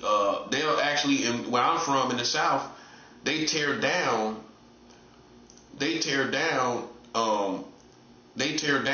projects. They tear them down, and these people leave. They tear down the whole ghetto. If it get too bad and too crack infested, where I'm from in the South, see, y'all don't know about that in the projects. They don't. It ain't got nothing to be wrong with it. It's so crack infested. They tear down the whole hood. They tear down the apartments. They tear it all down. In order to get rid of crack cocaine in the South, what they did in our communities in Charlotte, they tore down whole apartment complexes. It wasn't nothing wrong with it. It was just so crack infested. They misplaced the people, and I'm sure they gave them time to get somewhere else through a program or something like that. But the neighborhoods, if they got real bad, Charlotte didn't play that. Charlotte just tore it down. That's why, you know, it ain't that much real criminals and thugs and gangsters that, like, cause they didn't let us get to that level in Charlotte before it got crack infested and just generations and generations of drug dealers and all of that. Like you see in New York, just styling out, just wilding out. Well, ain't nobody even working no more. They just selling drugs and just, that's big cities. Charlotte, they wouldn't let us become like that. Well, we just all out here not working and just, some people did it, but not a whole community like other cities. Like they wouldn't let us wild out like that. As soon as we start doing it, try to get anywhere close to that, Charlotte would tear down the whole neighborhood. That's how they handled it. They handled it by tearing, if it was crime, violence, and everything like that, they would tear down the whole neighborhood, and people would be misplaced. The baddest neighborhoods in Charlotte is gone from the 90s when I grew up as a kid. Like, for example, Dalton Village in West Charlotte, which many New Yorkers don't know about it unless you're from old school. That was one of the most feared, dangerous neighborhoods in Charlotte. Dalton Village. Dalton Village. How we say it, Dalton Village, but Dalton Village, so you can hear the pronunciation. The Dalton Village was one of the worst neighborhoods, and it gave West Boulevard its reputation. I would say Dalton Village is what did it. Dalton Village was like the real city, big city, crime, all that, buddy. I had a cousin that stayed in Dalton Village. You know what I'm saying? You know, they tore down the whole Dalton Village. They tore it down. The last time I was over there is when I was voting, because they got a library over there by Dalton Village. And I went over there to vote. That's the last time I was over there by Dalton Village, when I voted for Hillary Clinton. You know what I'm saying? I was over there by Dalton Village, right in the same neighborhood where the library at. But they done tore down that whole neighborhood. You know what I'm saying? They tore down the whole Dalton Village. Now you see I'm talking to Charlotte. See, people would tell you, me being from Charlotte, they'll go look where I'm at and say I ain't never been in no parts. But then when I talk about Dalton Village, and I had family, what that tell you? Reed Park and all over there, Amy James. You know what I'm saying? That's all that same area. Reed Park, that's Reed Park Avenue, Amy James, the little recreation park that Dalton Village and all the kids that West Boulevard went to. We used to go to Amy James. So I was always down there by Dalton Village because as a kid, my stepdad used to go play basketball at Amy James all the time. I used to go, so any West Boulevard people say, oh, he was at Amy James. He was down there with Dalton Village. Yeah, that's what I'm saying. As a kid, I was running around Amy James. That was the rec park for all of Dalton Village and Reed Park. Those two neighborhoods. They two separate neighborhoods, Reed Park and Dalton Village. And just in overall West Boulevard, yeah. Amy James was one of the best rec parks over there. You know what I mean? So we used to go to Amy James rec park. I used to go there as a kid. So that's the whole, everybody tell you, that's right there at Dalton Village. You know what I'm saying? So that's really, see, it's that part that people forget in my childhood, in my bringing up. You know what I'm saying? They'll say, well, was he over here? But I was. There you go. That's where I was. I was right over there then. And we went down there so many times. We used to have little holiday cookouts and stuff down there. I mean, we had an Easter egg hunt down there in Amy James and stuff. My family used to come down there to Amy James and everything. So everybody from the west side, West Boulevard, West Charlotte, anybody from Charlotte know when you talk about being over there in Amy James, okay, you talking about the hood. You definitely talking about the hood now. You definitely. With the school, the big field, and then the school, all them bats be flying around. We used to whistle at the bats because the bats hate whistling. We used to whistle at the bats. That's how you scare them away. You whistle at them. You whistle at the bats, they get scared, they go away. We used to play in that big field because they got a school over there at Amy James. I think that's Amy James Elementary. So, yeah, man. Yeah, like the whole... And then Amy James should have a little playground, all the woods and everything. Man, I don't even know how that is now, how the hood, how the world done changed. That's probably crazy all through there. They probably got a whole different ball game down there because with drugs and everything, how things change, people be all in the woods doing stuff, criminals running and hiding in the woods, and all kinds of stuff. But so, yeah, I remember Amy James, the gym inside Amy James. See, sometimes they have the gym locked. You got to play basketball outside. Sometimes they have it open. You know what I'm saying? I used to go through the Amy James, you know what I'm saying, through the gym, basketball court in the gym, everything. I remember all of that, man. And I was just a little kid with all the other kids from the west side, intermingling with all the ghetto kids, all the people from the hood. That's what I'm saying. I was around that energy all the time. So for me, man, like that was a big, big part of my childhood because my stepdad always played basketball. And he was pretty decent. He was pretty decent. So we was always over there all the time with no hesitation, you know what I'm saying? And it wasn't, see, that's what people don't understand about me and my family. I can't speak for another household, We still found our way over there on the west side in our own way, you know what I'm saying? So, you know what I'm saying? I can't speak for what the next household did, I'm talking about us, and that's basically what it was, and then I had both sides of the family that stayed on West Boulevard. That's what you got to remember. Both sides of my family stayed on, because That was my mom's side with my dad, my stepdad. My cousin from my dad's side, she stayed in Dalton Village. Okay, so I was around somebody that, you know, one of my cousins stayed in Dalton Village, and me and her stayed connected through the years on Facebook and everything. And so I had cousins from Dalton Village, a cousin from Dalton Village, Reed Park, the neighborhood over. That's where her mom stayed. And I used to be in Reed Park too, on my dad's side.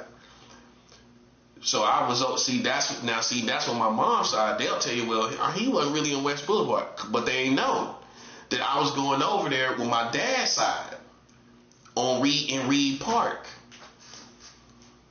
Reed Park. That's how I was over there, and my aunt, one of my aunts stayed at a corner house right as you get into Rainbow Court, like near Mayfair and all of that, right when you're coming from the bridge and you go inside Wingate and all of that, Mayfair and all of that. When you make that right turn from the bridge coming from Wilkerson Boulevard, you got Rainbow Court and all that. My aunt was on the corner, the second to that corner house or that next house. That's on my dad's side too. So I had family that,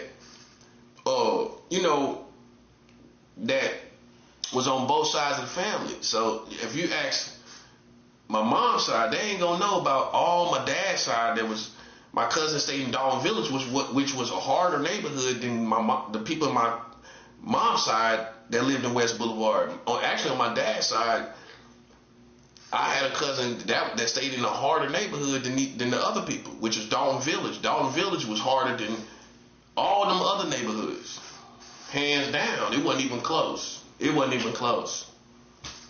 it wasn't fabricated or nothing. That it was hard, buddy.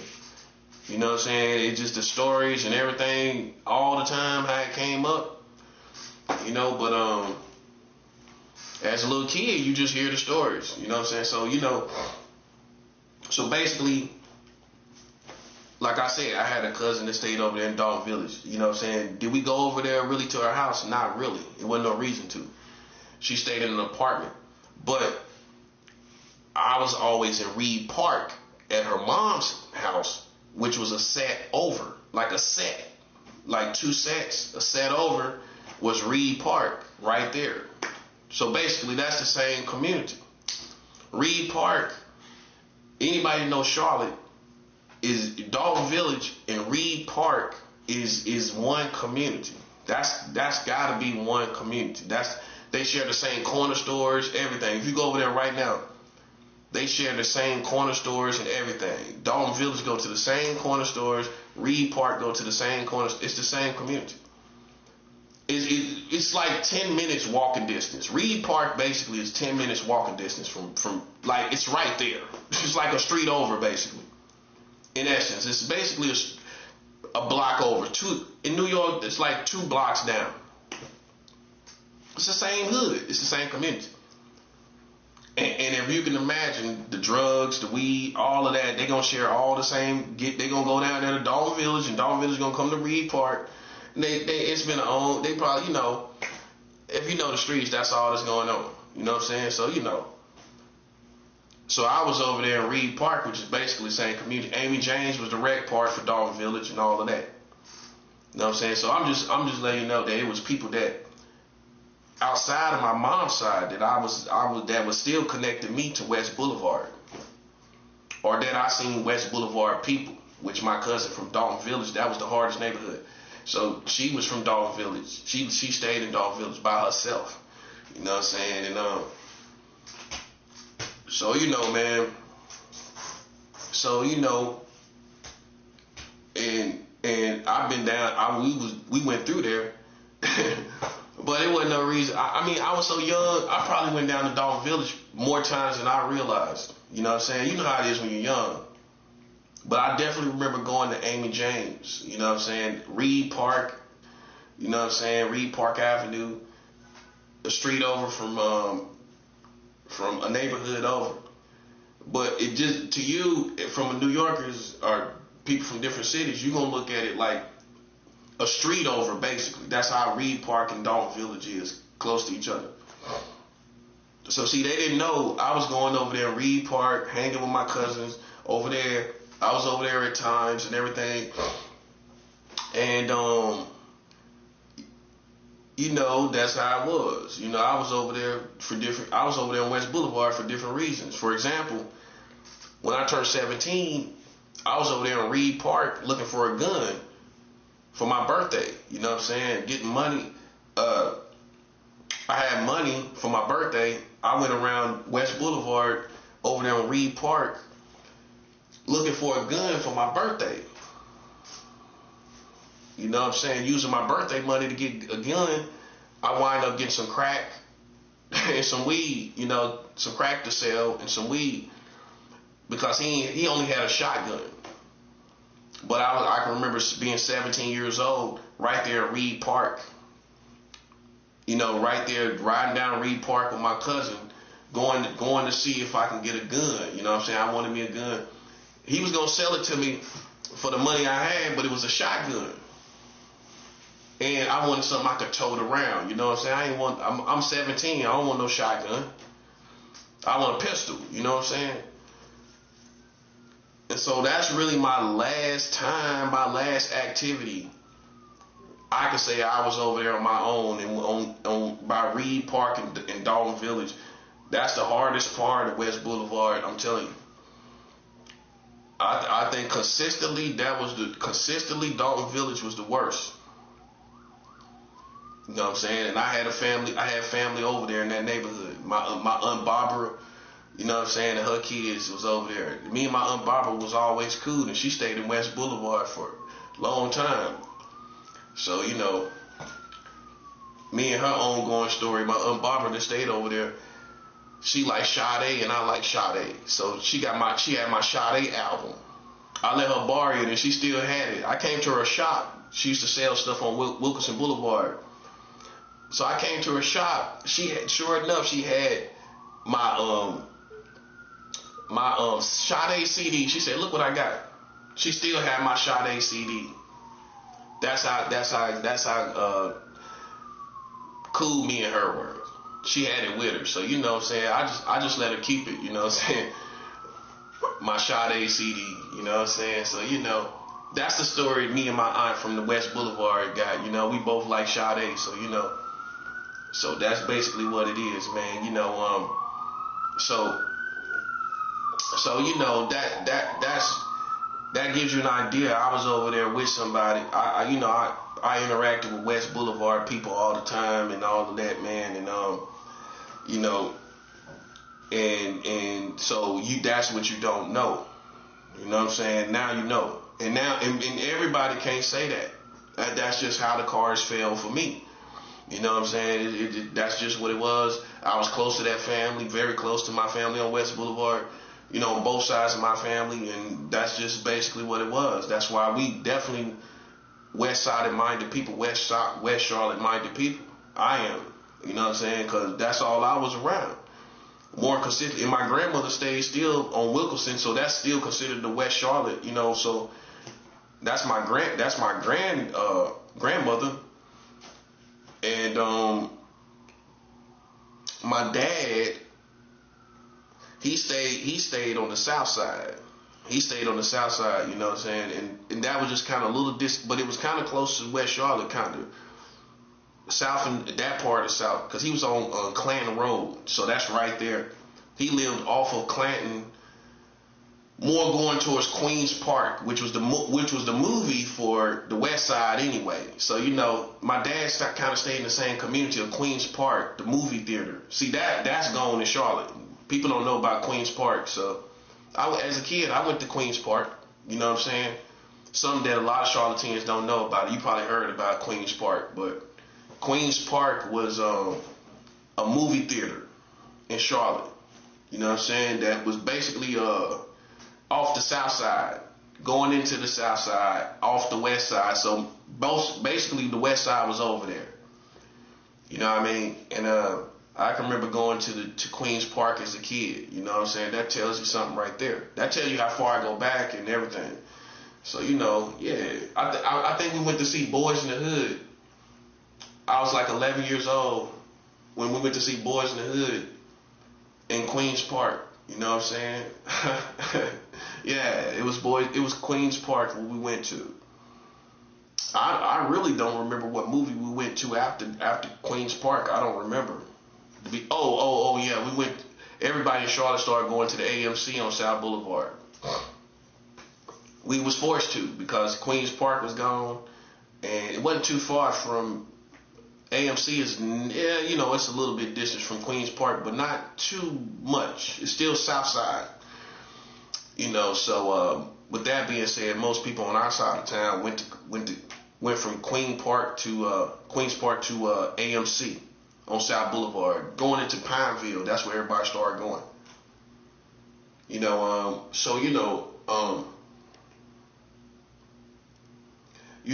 It's just a matter of understanding, man. We was all on the west. I was all on the west side. You know what I'm saying? Especially me, because out of my other brothers, they really didn't go to Reed Park like I did because they wasn't old enough. You know what I'm saying? I was the oldest brother that was connected to one of my cousins in Reed Park. So that's what kind of influenced me just a little more than the rest of my ex brother. That's what kind of influenced me a little more as far as West Boulevard, because I was going over there with my cousin in Reed Park. You know what I'm saying? See, that's the part people forget. Or maybe never thought about. They might have kind of thought about it, but not really realized I was still over there with my other side of my family. So the last time I went over there was when as far as criminal activity, I was 17. 17. Young and 17, and I was over there looking for a gun to buy on my birthday. That's the last time I was over there seriously, like on the street tip, you know what I'm saying? Going over there to buy a gun, so I was over there in Reed Park, and my cousin took me over to his family's house over there in Reed Park. They stayed over there in West Boulevard, and he ain't have, like I said, he ain't have a shotgun, so a hustler gonna still try to sell you something. So he knew I was selling crack. At the time, I had already sold a little bit of crack before. So he sold me some crack and sold me some weed, broke me off with a lot of weed for my birthday. Your birthday, I bought so much weed, I don't even remember how much it was. I might have bought a quarter, you know what I'm saying? I might have bought a quarter. But anyway, I bought weed and crack for my birthday over there in West Boulevard off of Reed Park. That was the last time I had some little activity over there. You know what I'm saying? So so now you can see me a little different. Then my face was in those places. The same person you're looking at. I was over on West Boulevard, not just with one side of the family, both sides of the family. And that kind of balances it out. Because how my mom's side, I might tell you, is they ain't see me, they ain't know me to be over there, but I was walking over there on foot the last time I was over there, walking through the west side on foot, through the Ponderosa, past Mayfair, Wingate, all of that. I'm walking on foot. So nothing to me, because I had already lived in New York and everything. I already lived up here. By the time I came back to Charlotte, I wasn't scared of no part of Charlotte. That's just me. Now, I can't be scared of no part of Charlotte because I don't live too many places. Like all them places that people idolize in Charlotte, I don't disrespect it necessarily, but I can't be scared of that. I'm not saying it ain't threats. I'm not saying it ain't stuff that can happen to you. But for me to be spooked off of it, like, and hold it in high esteem, like charlatans that ain't never left Charlotte might do, I wouldn't do that because I've been to too many places. I'm not going to hold it in that high esteem like that. You know what I'm saying? Because I done been to too many places. I'm not saying out of respect, out of fear. Some people hold stuff in high esteem as in fear. Like West Boulevard. They scared of West Boulevard. I done been so many places. By the time I came back from New York and LA, I was walking all through West Boulevard on foot everywhere. Everywhere. And I ain't had no problems just because how I carry myself. I ain't had no problems. And, and the other time I was over there, it was back in 2010. Yeah, 2010. Before that was the last time I went to see a female over there on Remount, West Boulevard Remount, behind Golden Walk. That neighborhood behind Golden Walk, not in front of it, behind it. That whole neighborhood over there. Everybody know about Golden Walk, right? So in Charlotte on West Boulevard, that's a Chinese spot, Chinese food, right? So I went over there to see a female. That's the last time I was over there. But like I said, then I came back over there to vote. I went back over there to vote near Dalton Village at the library over there. So, but that's just like some real time over there, with this female off of West Boulevard. So see, I had my own little time over there on my own. Little times, little things. Other family members, going down to Amy James. So, yeah.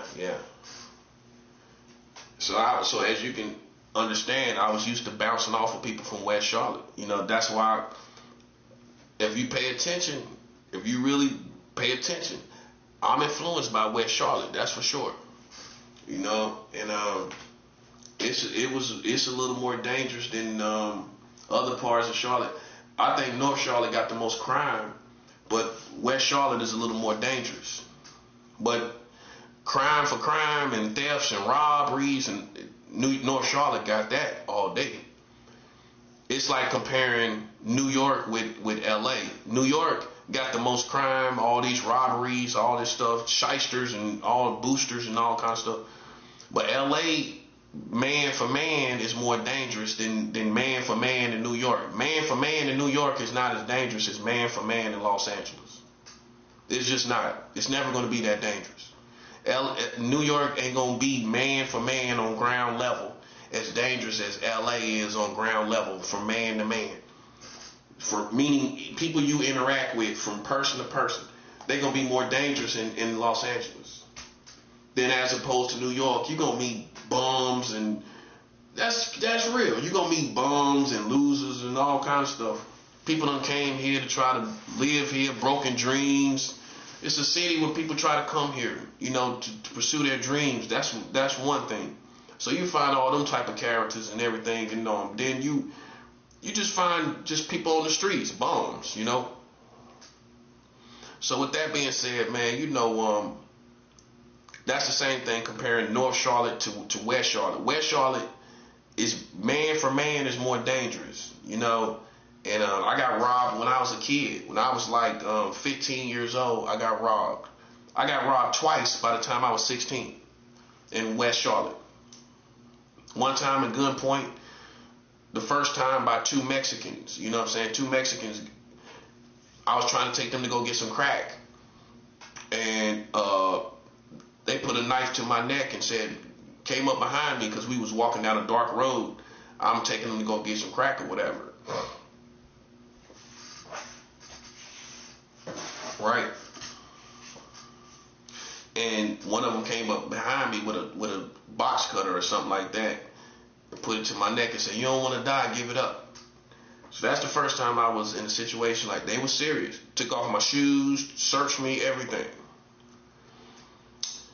But I had a gun, but I left the gun at home and I was going to go back and shoot the people. That's a true story. The first time I got robbed, I actually had a gun. And but I didn't take the gun with me. Something was telling me not to do because of the police and everything. And I decided not to take the gun. I was a kid. I was only 16. I had a gun, and I was gonna go back and shoot him. My brother is the one that talked me out of it. The first time I was gonna kill somebody, seriously kill somebody, my brother talked me out of it. I got robbed for the first time, and I had a gun already. I already had a gun before I got robbed, and them people didn't know I had a gun. I could have went back and shot all of them. It was only 2 of them, and being that I was basically a kid, they was gonna be posted up right where they was at before I came there. They probably went right back, and me knowing the streets, they probably went right back to their spot where they was at, in front of a hotel. Right? I could have went up there with a gun and shot both of them. I had enough shots to shoot both of them. I had a loaded gun. I could have went and shot both of them. And my brother is the one that talked me out of it. He begged me, please don't go do it. Don't do it. I was that, as a kid, God knows, bro. I was that live, bro. God knows. I was about to go kill them. I was about to go shoot them dudes. Man. You know what I'm saying? I had a gun. My brother's the one talked me out of it. That's why he know who I am. He know who I really am. He the one taught me out of going and shooting somebody. The first time. And then, that kind of gave me a caution with that whole perspective. You know what I mean? If that makes sense. But he remembered that. Him talking me out of shooting somebody. My little brother. He was the one that taught me out of it. If it wasn't for him, he was like begging me, almost crying. Like, I can remember his face, like, please don't do it. Please don't do it. Thinking from a little kid perspective. He was like, please don't do it.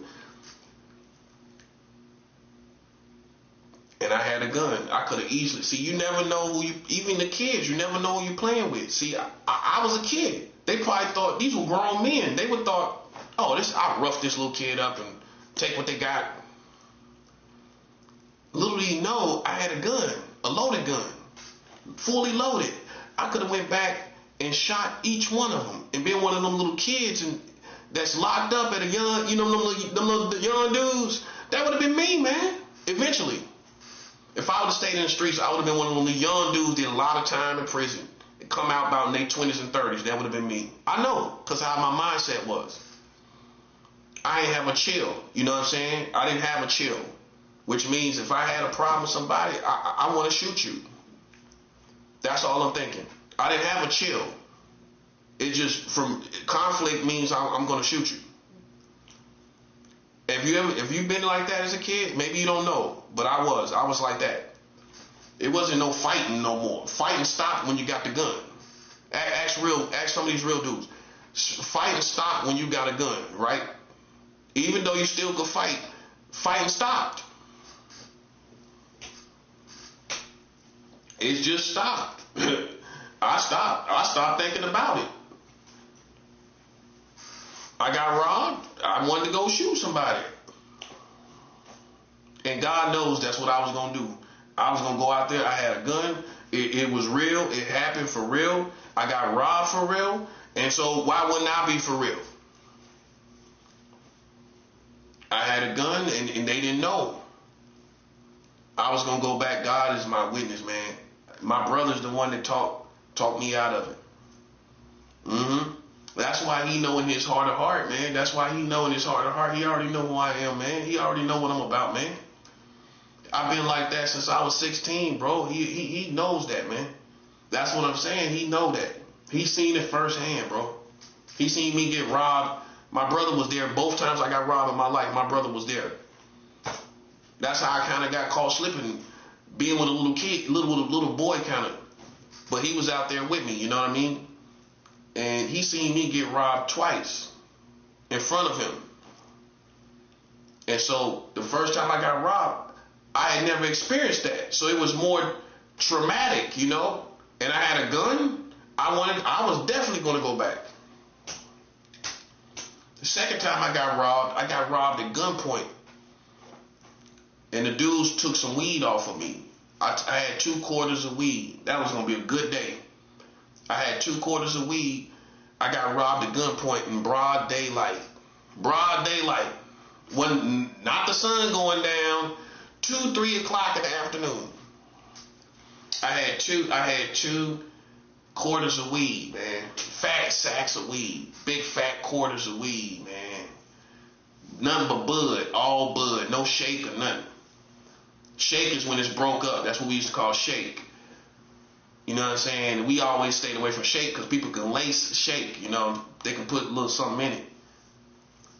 But that was kind of like a folklore from the 90s, you know, because nobody really will waste a product. Now that I know about drug dealers, a drug dealer ain't going to waste his product and put it in a bag, and he could have sold the cocaine outside the bag. That's two products. Why he gonna lace your weed? A drug dealer ain't gonna do that. A drug dealer, maybe if he got a lot, but the average drug dealer, he ain't gonna waste no cocaine to put it in a bag, and unless you spend a lot of money and he want to get you hooked, maybe, but more times than not, we were just paranoid, man. Ain't nobody gonna lace your bag because now I'm older. I know ain't nobody gonna lace your bag because that's two products. Even if it's a nickel bag, that's a nickel bag of cocaine. I can get $5 off that and sell this weed to you. Why I'm gonna give you this extra kick? Why I'm gonna give you an extra kick for it? That's how a drug dealer gonna feel. Yeah. So anyway, man. Yeah, that's the first time one of the first times I thought about killing somebody. You know, I got robbed. It was the first time. It was at nighttime, and I had a gun. I had a loaded gun. See, they say people don't try you when you got a gun, but sometimes they do. But you notice a lot of times you don't go through nothing when you got a gun. And maybe that's for a spiritual reason. Maybe God keeping problems away from you or something. Especially if you're a prophet or you're someone spiritual and God got his hand on you. You know, but it's nothing fraudulent about what I said. It's nothing fabricated. You know, I was going to kill somebody when I was 15, 16. I had a gun. I was going to go back. My brother begged me, not just, yo, don't do that. Not like that. Pleading with me. More, that's the word to use. And that's why I didn't go. Then I got robbed again.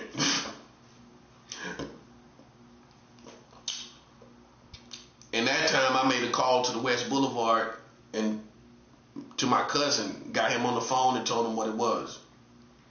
See, I was always, both times I was in a situation where, hey, it wasn't going to be easy. The first time I had a gun, the second time I made a call. I called my cousin in West Boulevard, let him know what color the car was, everything like that. I don't know what happened, but I know he was riding around the west side. You know what I'm saying? Anybody know Charlotte, Ashley Road? That's why I got robbed. On Ashley Road. Yeah, that's how it was in the 90s. In the 90s, it was harder. I got robbed off of Ashley Road, bro. Yeah, so that tells you how West Charlotte, all of that was West Charlotte. Because all West Boulevard and West Side people was riding, sliding through all of there. You know what I'm saying? Trying to catch people slipping. You know what I'm saying? And but I had family in West Boulevard, you know. So I called my cousin. As soon as I got robbed, I called my cousin. Yeah, man, I told him what color car it was. See, I was always about that. You know what I'm saying? About that retaliation is what I'm saying.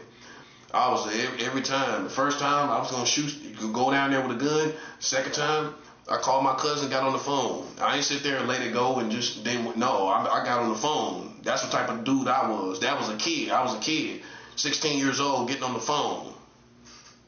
Calling my cousin, my older cousin, telling him to watch out for the car, everything like that on West Boulevard. You know what I'm saying? Yeah, as soon as it happened. So I don't know if they caught him slipping over there or not. I don't know if they ever did. I don't know. Maybe they did.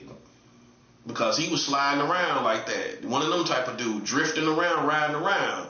But he probably thought he would be safe going back to West Boulevard because that's a whole different community and neighborhoods, right?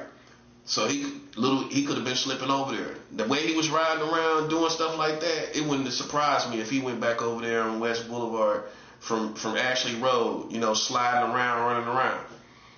You know what I mean? Probably trying to smoke over there in West Boulevard, hang over there. So I don't know whatever, something might have happened to him. Because at that time, my cousin was wild out there, and it would have dawned on him, oh, this the dude. This the dude that robbed my little cousin. You know what I'm saying? So, yeah, my cousin can vouch for that. Me calling him when I got robbed, man. You know what I'm saying? So, all I'm saying is, man, obviously that's a person that's anticipating something happening to their enemies. You know what I'm saying? I've been like that since I was a kid. Ain't no faking that, buddy. That's as a kid, before I was a man. You know? So, that's why now, man, I just used all that mentality for God's purpose, to win this war, to fight this war. That's why it's up like that, buddy. Because I've been like this since a boy, since a kid. Almost like Eddie Murphy on Harlem's Night when he caught that body. He was a little killer right then. You got people that kind of come up, and they got the heart to kill. You can't tell them. You could sit out here and be like the 50 Cents of the world, trying to pick people's life apart. You got them type of characters. I know, 50 Cent, one of them type of characters like to pick people's lives apart. You know what I'm saying? Look at him. He on Diddy right now. You know what I'm saying? Listen, and I know whether you pick my life apart or not, I know what kind of heart I had as a kid. You know what I'm saying? Well, I would kill me somebody. You know your own psychology. You know if you're a sucker or you're not, right? You know, right? If the first person that knows is you, that's gonna be the first person. Anybody gonna tell you that? You're gonna be the first person that know that you willing to kill somebody. The streets ain't gonna know until you come out there and you get it in. But before that, you already knew you had the psychology.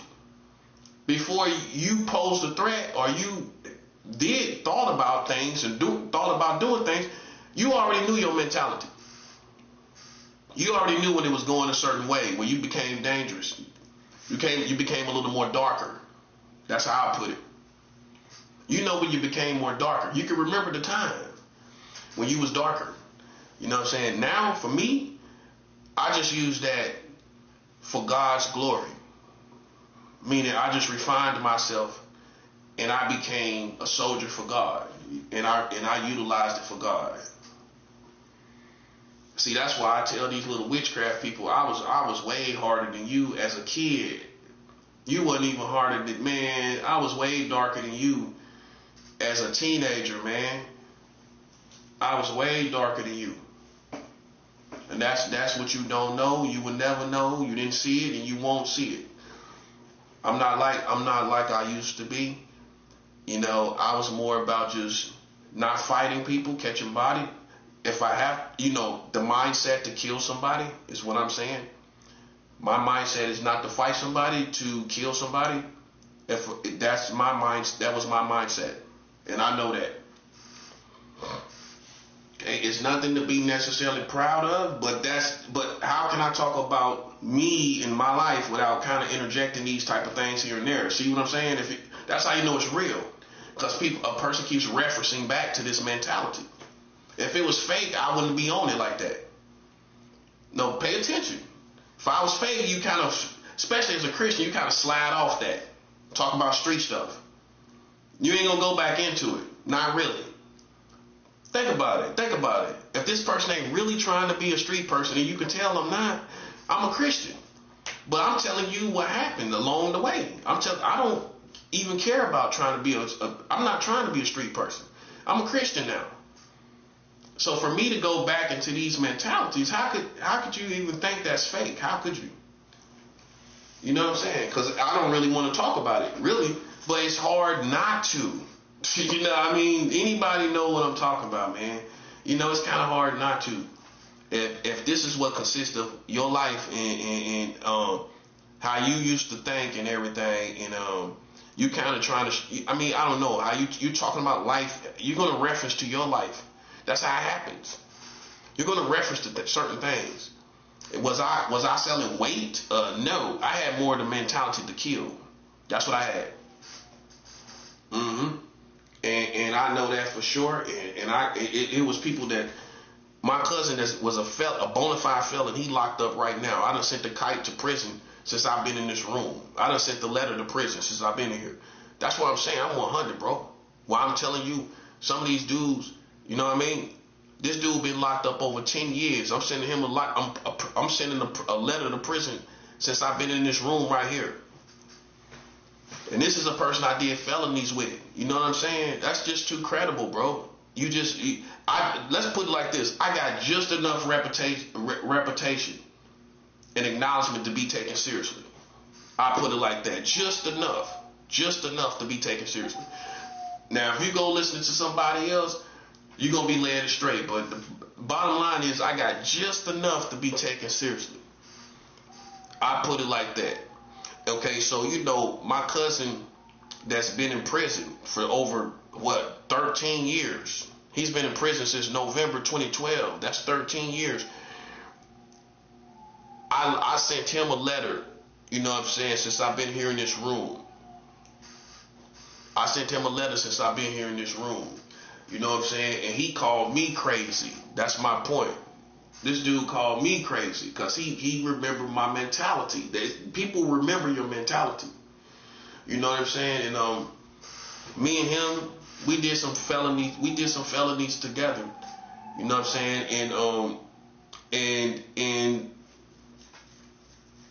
this dude shot somebody and crippled them for the rest of their life, put them in a wheelchair. That's my family. That's like my brother. I done wrote him since I've been in this building. You know what I'm saying? He done shot somebody, put him in a wheelchair, did armed robberies, shoot.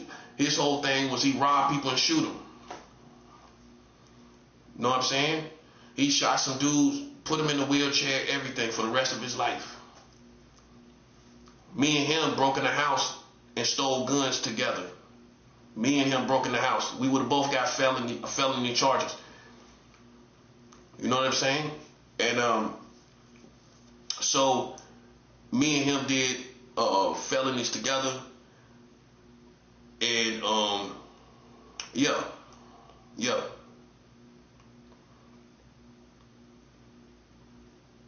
And I'm not proud of that, breaking into somebody's house and stealing guns. That's what I did as a kid.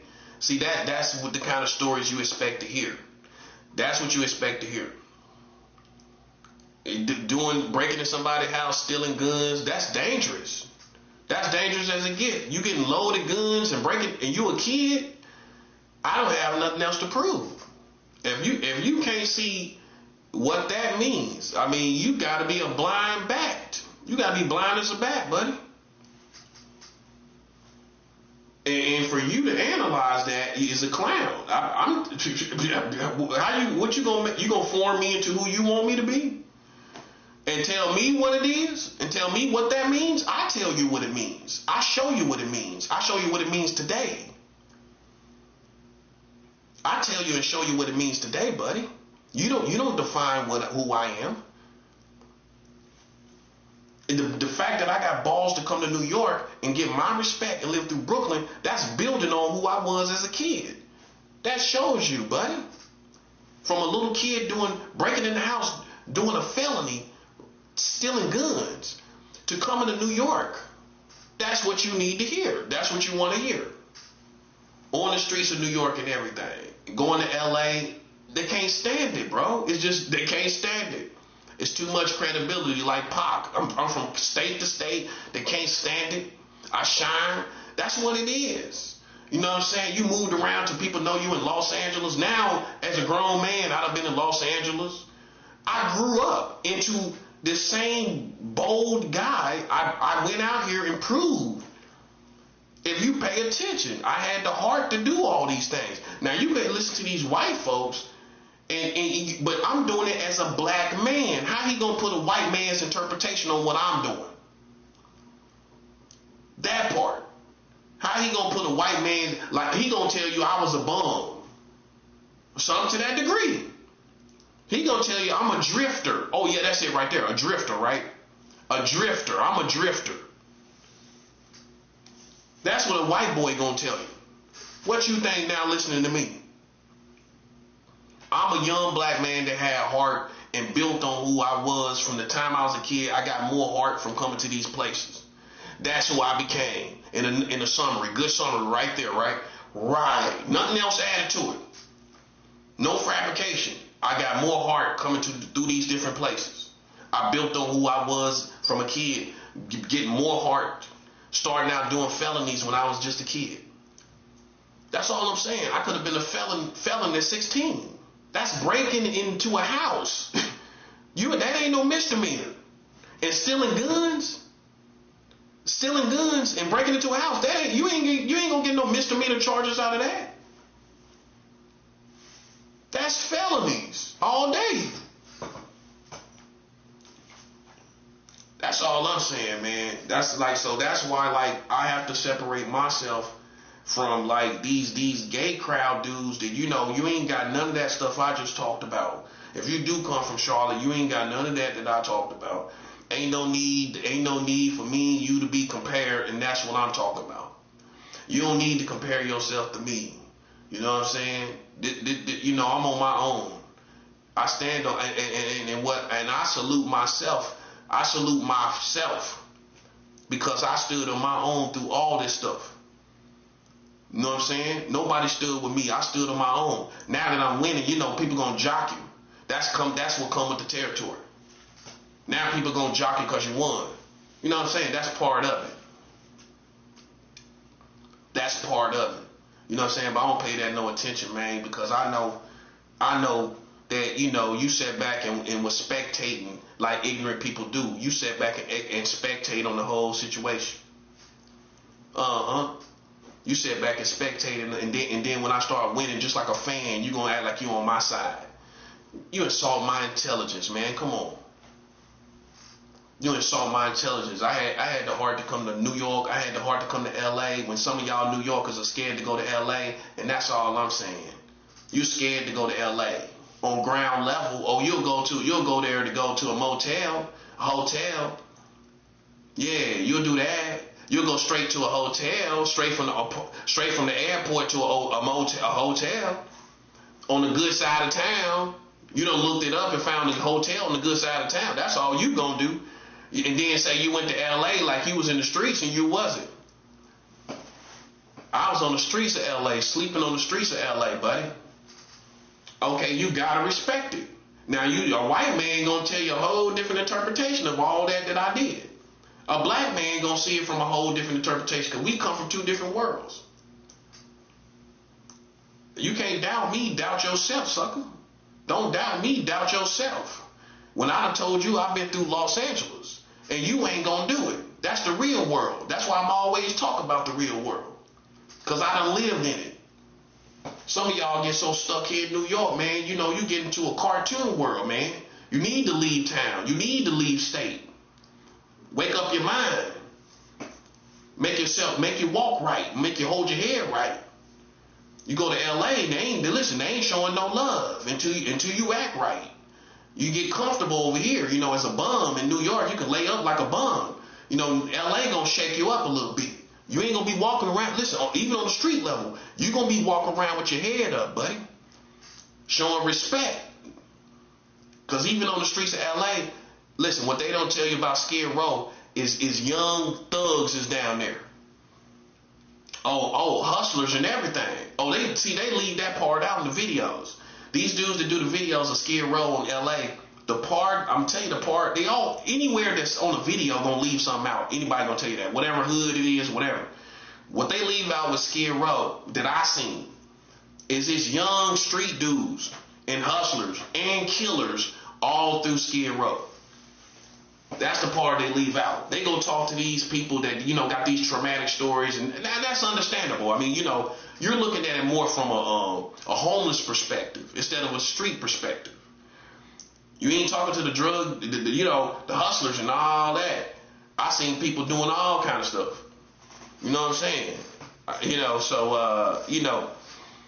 It's depending on, who you talk to, man, like I like to say.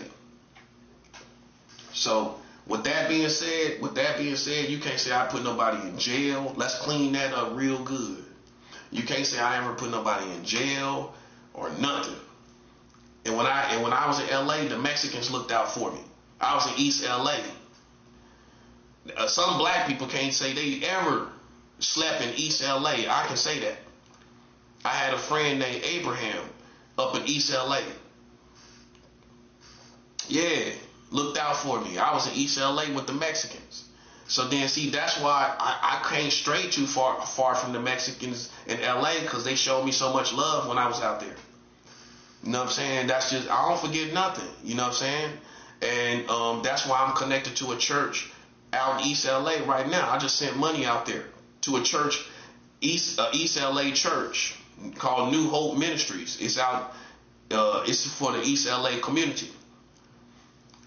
So, you know, I just sent money out there to hit yesterday to East LA with the Mexicans. You know what I'm saying? And that's my way of staying connected to real life, the real people that show me love in real life. That's my way of doing it. Cause I was, you know, dealing with these Freemasons and all of that and all these suckers. I didn't even realize that what was going on while I was in LA. They was out there. You know what I mean? And the Mexicans took me in when I was going through that. You know what I'm saying? So, you know, that's why, you know, I keep that love alive. You know what I'm saying? That East LA love. You know what I'm saying? Because they showed me love. You know, and I show love right back. You know, so that's why I can't let people play with me. You know what I'm saying? I can't let people play with me, man. You know what I'm saying? Act like I'm a sucker, man. I was walking through East LA holding my head. You know what I'm saying? One of the only black dudes walking through East LA, not challenging nobody. And knowing somebody in East LA. From Skid Row. This dude was from Skid Row. Mexican dude that I was already hanging out with. So showed you, it's like God will show you, okay, see, your heart was in the right place. You already had a Mexican friend in in Skid Row. When some black dudes really won't hang with, I was hanging with a Mexican dude. Me and him was talking and cool with each other. You know what I'm saying? And he got to know me and everything. We smoked a little bit together. That's when I was smoking weed. You know what I'm saying? But then when I went to East LA, he saw me like, "What's up, fool? How you out here?" So I seen him out there in East LA, man. I actually can say I seen a Mexican I know out there in East LA, outside of East LA. That's a cool story, you know what I'm saying? It's one thing to go there and there's all these Mexicans and you don't know nobody. It was just crazy, man. Like stuff you can't make up, man. Like he came out in some hospital scrubs, because everybody know the big hospital in East LA. When you come by the bus, coming into East LA, you got the big hospital on the left hand side. You know what I'm saying? If you catch the bus from downtown to East LA, the bus that bring you in, the hospital gonna be on the left hand side, across the street from the gas station. You know what I'm saying? So I stayed in that neighborhood over there, over there by the gas station. And so he walked across the street from the hospital in East LA, and me and him started talking. That's what made it official, man. That just showed you my heart was in the right place. I befriended him before I even came out there. You know what I'm saying? And so that's what I'm saying. I built on myself. That's why suckers that's talking about just when I was a kid, you know, I got other stories I can tell you. I got stories of having heart that consist of having heart, I can tell you. Now, if you're a street nerd like 50 Cent, you're going to be stuck on whatever you heard. And all these little parts, you need to listen to this. See how it moves smooth. And when I tell it, it rolls smooth. It rolls real smooth when I tell it, right? That's how it's supposed to be when I talk about my life. It rolls real smooth. Where I had, even in East LA, it was this Mexican girl that was only 17 years old. My friend's Abraham daughter. She wanted to smoke weed with me, right? She wanted to smoke weed with me. I didn't even smoke weed with her. That's honor. That's called honor. I knew she was 17. That was my homie's daughter. She was 17. I'm not smoking no weed with you. She had another little friend out there. And I probably could have, because we was, you know, living there with her dad, but that's just not my style. So, and then after that, she showed me more respect. Threw up the deuce out there in East LA, showed me love, throw me up a deuce sign when I was walking by. You know, just walking through the neighborhood when I walked past her. You know what I'm saying? After that happened. Because she showed me respect and seen, okay, like this dude, He ain't trying to be around little girls and stuff like that. She a little girl smoking weed. You know, it's LA, you know what I'm saying? But she wanted to smoke weed with me. I smoked weed when I was that young, you know what I'm saying? But I'm older now. I ain't gonna smoke weed probably nobody 17 years old. You know what I'm saying? So that's my credibility. If you want to know how I walk through East LA, I took care of Mexican children. I fed Mexican children off my food stamps. Abraham, before I even came to his house that time, before that, I gave his family, I gave his kids food, cookies, and things like that for them. And I told them, I came to their house, I said, don't let your dad eat it up. They just laughed. It was like 2, 3 little kids, you know what I'm saying? I got some stuff for the kids, you know what I'm saying, and gave it to them. You know what I'm saying? That's how my heart is, you know what I'm saying? It was specifically for the kids. I was like, don't let your dad eat it up. So I gave them something for their house, you know what I'm saying? And I went back down to the Skid Row because I was still homeless. But I helped another Mexican family by busting down my food stamps and sold all my food stamps to another Mexican family while I was staying there with Abraham when I was chilling with Abraham the first time. So, you know, yeah, man, you know what I'm saying? I done took care of Mexican families. I done fed people. I done fed Mexican kids on ground level. You know what I'm saying? And then when it comes to these kids that want to smoke weed with me, nah, I'm out that age bracket. I might smoke weed with your dad, you know what I'm saying? Me and him might smoke a spliff, but that was back in the past when I used to smoke. But I ain't gonna smoke weed with my homie's daughter, nah. Unless she like in her 20s or something like that, and she on the level and we sitting around that part. You know, we sit in the, me, Abraham, and her sitting in the front room smoking a spliff together. Now that's how some families are, you know. But if it ain't on that level and it's just exclusive, she pulling me exclusively to smoke weed with her, and I'm not asking her. She just want to see if I want to smoke with her. I'm like, nah, that's cool. You know what I'm saying? Nah. You know what I'm saying? But you know, she probably like what? She like 27? What? 28. That girl 28 years old now. She's 28 years old. Still young. You know, but and so she was cool, but and she might have been cool to smoke with, but nah. You think about how she was cool and she was wanting to smoke, but like nah.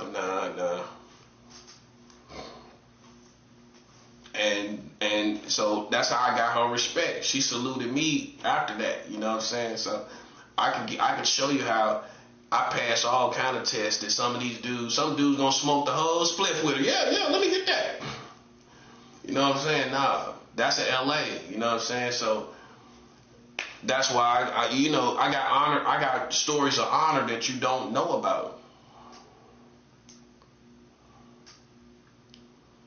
I got cool honor stories, you know, that you don't know about. You know, and you know, like I said, even though she was cool, nah, I ain't smoking. I ain't smoking with you. Nah. See, I started smoking with my stepdad when I turned 18. You know what I'm saying? He rolled me my first blunt when I was 18 years old. When I was on my way, we was on our way to the beach. I already had my weed for the beach. My stepdad rolled me a blunt. I was already high. You know, you get high early in the morning when you go, before you go to the beach. You got a long ride. I'm talking about when you got to go to another city, right? So in Charlotte, we go to Myrtle Beach, called Myrtle. Myrtle. Myrtle Beach, right? So Myrtle Beach is like 4 hours away. Something like that. Like, yeah.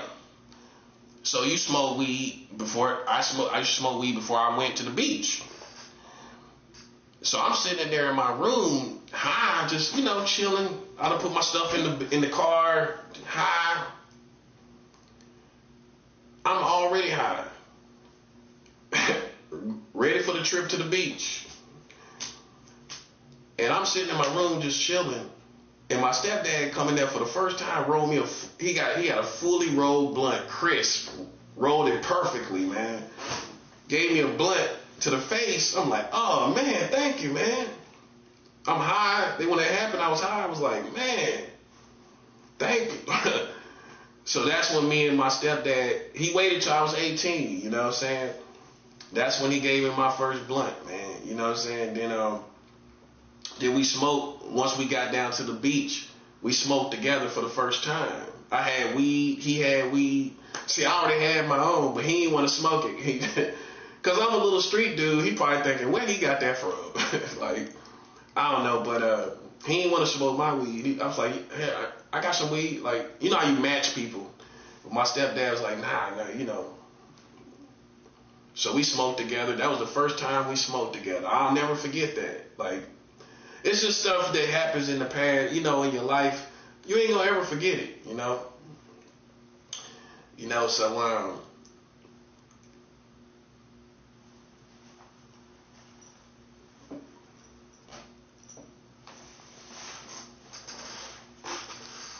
you know, so that's the first time I spoke with my stepdad at the beach. Faded, you know what I'm saying? But yeah, man, you know, that's why I can only speak for me. You know, I started smoking weed with my stepdad. You know, I know how it is to be cool with the family. I know how it is to feel cool with family. You know what I'm saying? Some people don't. They can't say they got no stories like that. Even though they bona fide street people, they gotta go smoke with the crew. You know what I'm saying? I was smoking with my stepdad. That's a little different because cool is now on a whole different level. It's in the household. You know what I'm saying? You ain't gotta put your head up straight because you got a conservative family. And, you know, you live in two lives, you know, but it blends better when, you know, you come home and smoke a blunt with your stepdad and, you know, you kind of halfway a street dude.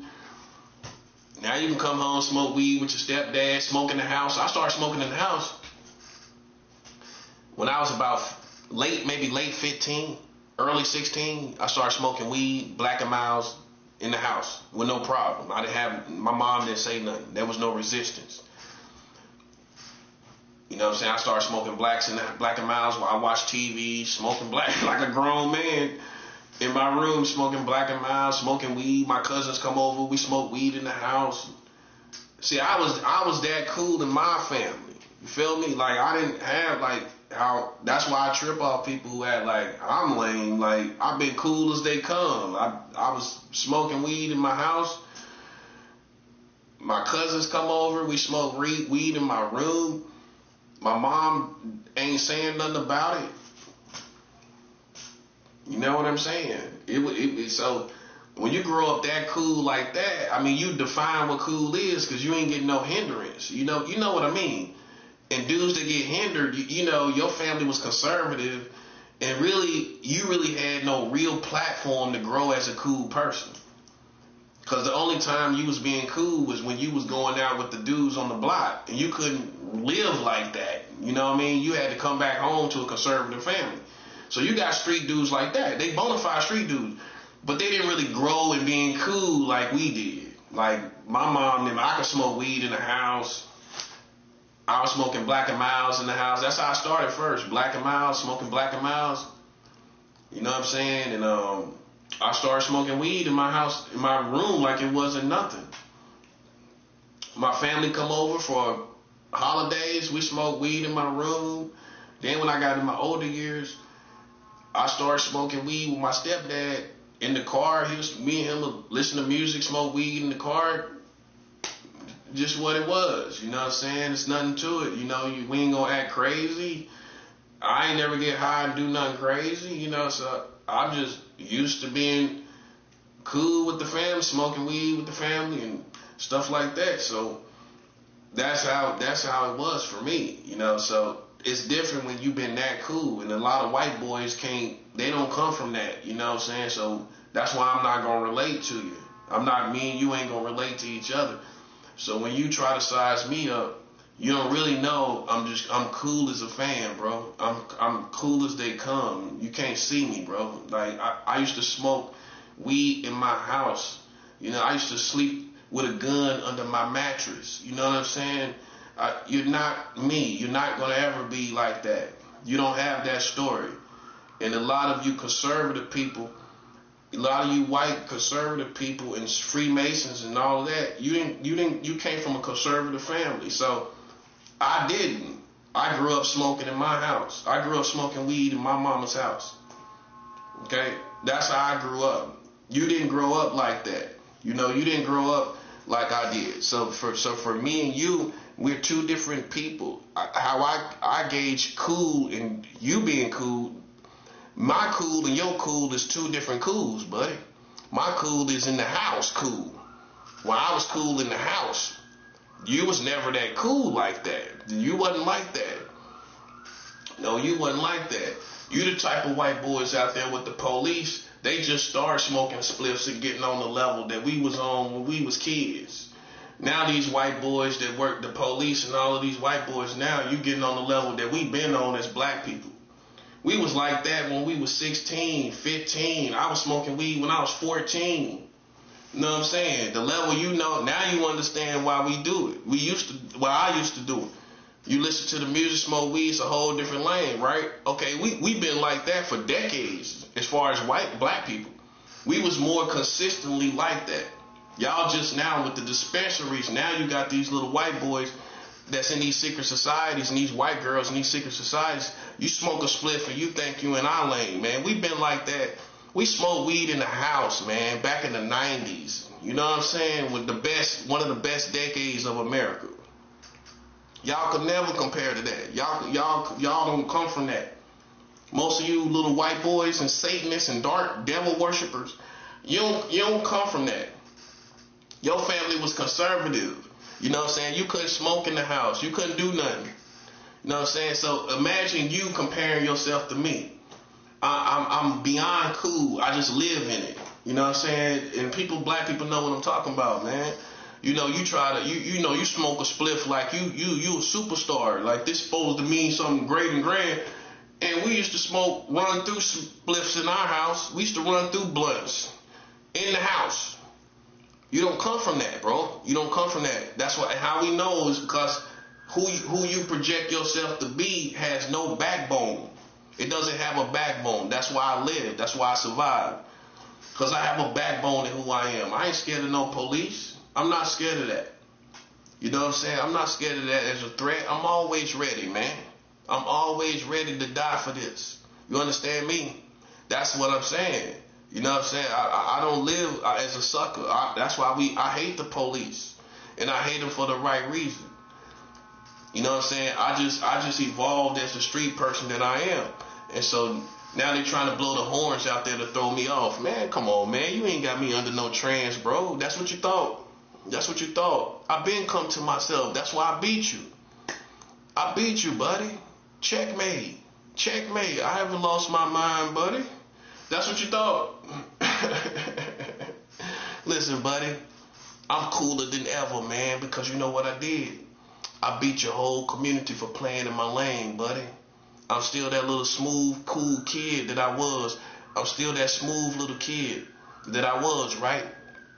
That I was as a kid. You can't trigger me. That don't work. Ain't none of that working. We going to war with you, buddy. You're a miserable boy that came from a conservative family. I guarantee you came from a conservative family. And now that's why you coming out here playing with the community. That's why we're cooler than you. We beat them. We beat these people. I beat the authorities. I beat the police. I beat all them people out there that sounding them sirens. They don't think we know that psychological war. I'm built for the last days, sucker. Now I'm here with Jesus. You know what I'm saying? And we winning these wars, buddy. That's all I'm saying. You can't beat us. You can sound sirens all day long. You just a player hater. You proved it. That's why these gay people, all these people like you, listen, bro, I just want you to understand something. Listen to what you heard and how you heard it, right?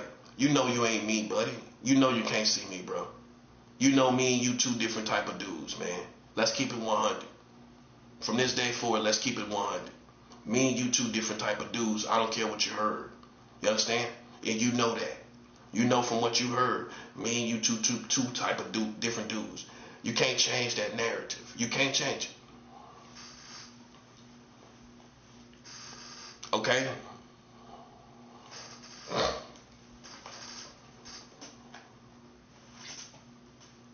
Okay, and that's basically what it is. They can't stop me. They can't shut me up, buddy.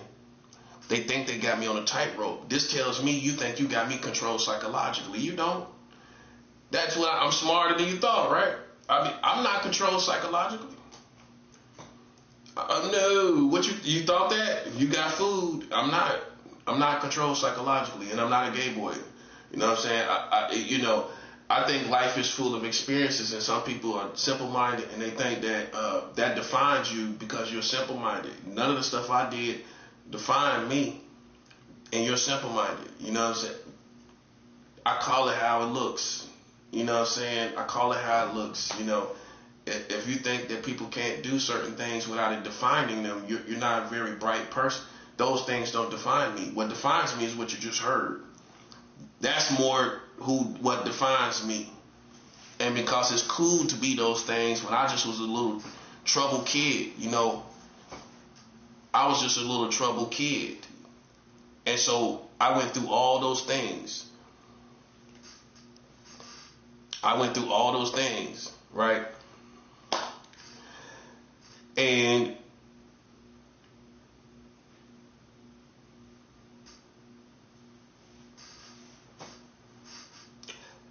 I went through all those things as a kid, and I gained heart, and now I exercise that heart in a different way, you know. And so I'm like I said, I came from cool. People understand what that means. I grew up smoking in my house, chilling in my house, playing video games, being a normal. See, some people, they didn't grow up as cool as you did. They didn't grow up as cool as you did. No, they didn't. You didn't grow up. That's why you really are not a dark person. You're a person that came from a conservative family. I guarantee you that's what it was. You were deprived of your childhood. You didn't really do anything, and you're probably pretty angry about that your family didn't let you do anything. You didn't do anything as a kid. You know what I'm saying? That's why you're not a good, happy person, a good person. Because if you don't enjoy your childhood, man, what do you enjoy? When you become a grown man, you got responsibility. That's all you got. That's all you got. You got responsibility and the burden of responsibility. Your childhood is what defines you as far as being cool. You know what I'm saying? I mean, you know, to a certain degree, not to an extreme, you know. If you smoke weed in your house and you cool, I'm not saying you should do those things, but if you do those things, man, these little dudes that just go to the dispensary and get a spliff, and you come into our world. You get high, you see the world of being high, smoking weed, and you watch TV, and you see being high through the eyes of rap music, and that we've been like that. That's why I don't let them jump off the porch on me like they lost their mind. Because I was a little kid selling crack cocaine and shooting guns. You know what I'm saying? And you never was like that. And you now you realize I was. Now you see who I am. Okay, I'm the little kid that was out there selling crack, getting robbed at gunpoint. You know what I'm saying? Not trying to, getting robbed, shooting guns, you know, smoking so much weed, it's not even funny. You know what I'm saying? Smoking so much weed as a kid, you know, it's not even funny, bro. With no complications, thank God. No complications, you know. Smoke so much weed, you gotta say, with no complications. Well, think about all the times we got high, man. Think about all the times you got high, man. Like, oh man, I made it through all of that without any complications. You know, without any heart problems, respiratory problems. Man, I smoked so much weed, bro. Like one of them little kids. Smoking cigarettes, Black and Milds like it's going out of style. I'm one of them little kids smoking so many blacks. You so young and smoking tobacco, like cigars like that. That's how I was. And I'm just blessed that I have no complications. I'm serious about that. But see, that's the cool kid I was, you know, and I like to think I built off of it. You know what I'm saying? Not like Wankster, dang, homie. In high school, you used to be the man, homie. You can't play that 50 Cent line on me because I still built on my cool because I came to New York as a grown man. That was my next level. Then I went to LA. So I mean, you can't play that wankster line for me because I got more stories to tell. I got more stories from the West Coast as I got older. You know what I'm saying? I got stories in my 20s when I was down in LA for the first time, and when I went to the West Coast in my 20s. You know what I'm saying? That was my 20s. That defined my 20s. Then I went down to Florida, you know what I'm saying, and got married, had a kid, got 2 apartments, was working. So I lived in the real world. So I wasn't just a weed head stoner, you know. I got in the real world, got a kid in the world. I did what men do, you know what I'm saying? I got married, I got divorced. I divorced my wife, I divorced her. So so you see the full picture. You know what I'm saying? Besides all the haze and all the foolishness, no pun intended, that they was talking about, man. You know, this is what the truth is, you know. So then I became a Christian, you know, and nobody could believe it from the stories that I'm telling you, from me smoking weed and how I used to smoke weed in my room and get high all the time. I became a Christian. It was like people were coming to me talking about God. The first thing that really got my attention was when I pulled a weapon on this dude in high school, and I got kicked out of high school. That's why I didn't graduate, because I pulled a weapon on somebody in the cafeteria. He backed up. So to me, he lost the fight. He got a couple punches on me. He lost the fight because he backed up. And once you back out the ring, you lose. You saying you don't want no smoke. It don't matter what I got. You saying you don't want no smoke. So I got kicked out of high school, and I had to go to a whole different school for bad kids. So that's how I ended high school. That's how I ended school. I had to go to a school for nothing but bad kids that did real bad stuff. And we was real bad at that school. You know, my friend had an attempted murder charge. So this is me at 17, my best friend at the school with these bad kids is a kid with an attempted murder charge. This is what I'm telling you. And then from there,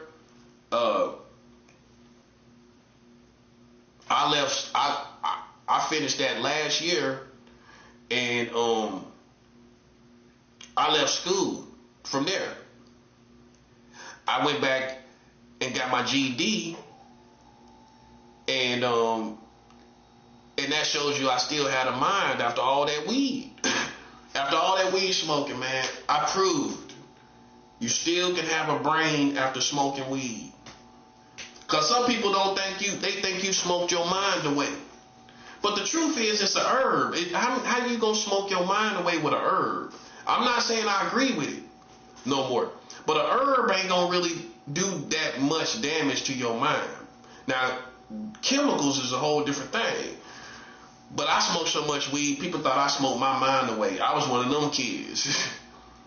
Remind you, that's the 90s. You know, I smoked so much weed. And it was good. You know, weed worked for some people. They understand it, you know, but some people smoke it and don't understand it. You know, how you supposed to chill. It takes years to know what you're doing. You know, you go through the first years, you don't really know what you're doing, you know, but you begin to learn your vibe and smoke and learn your vibe and learn how to navigate in with being intoxicated with weed, you know. So, you know, after high school, I went to get my GED, like I said. So I did it all. You know what I'm saying? I went through high school, got kicked out for a weapon, went back, got my GED, which showed I still had a brain. I still had a brain after all that smoking. And I got my GED. I can say that, you know what I'm saying? Which means I can go to college if I wanted to. That's another reason I wanted to do it, is because I wanted to be able to go to college if I wanted to go. So now I could go if I want to. You got to at least have a GED. You know, so you can't say, oh, I was just a delinquent. You know what I'm saying? I made up for things. Like, I'm glad I did it, because that made up for all the school, smoking the weed and throwing away years of school. That made up for it, getting my GED. For not really knowing if you was going to graduate, because you don't care about this education really at the time. And that made up for it. You know what I'm saying? My dad told me to go back and get my GED. And he installed that in me. One time I was at a family reunion. I'll never forget it. And at that time, me and my dad wasn't really talking. We wasn't that close. So when he saw me, he just installed something in me. Like, you know, get your GED, get that paper under your belt. You know what I'm saying? So that stuck with me. So then, like, what I say about 2003, about 2 or 3 years later, about 2 years later, something like that, I got my GED. About 2 years later after that, you know. So that show you the full balance of who I am. You know what I'm saying? I didn't just, you know what I'm saying, just smoke weed and just, you know, and then put my head on right at some time, at some point, and go get my GED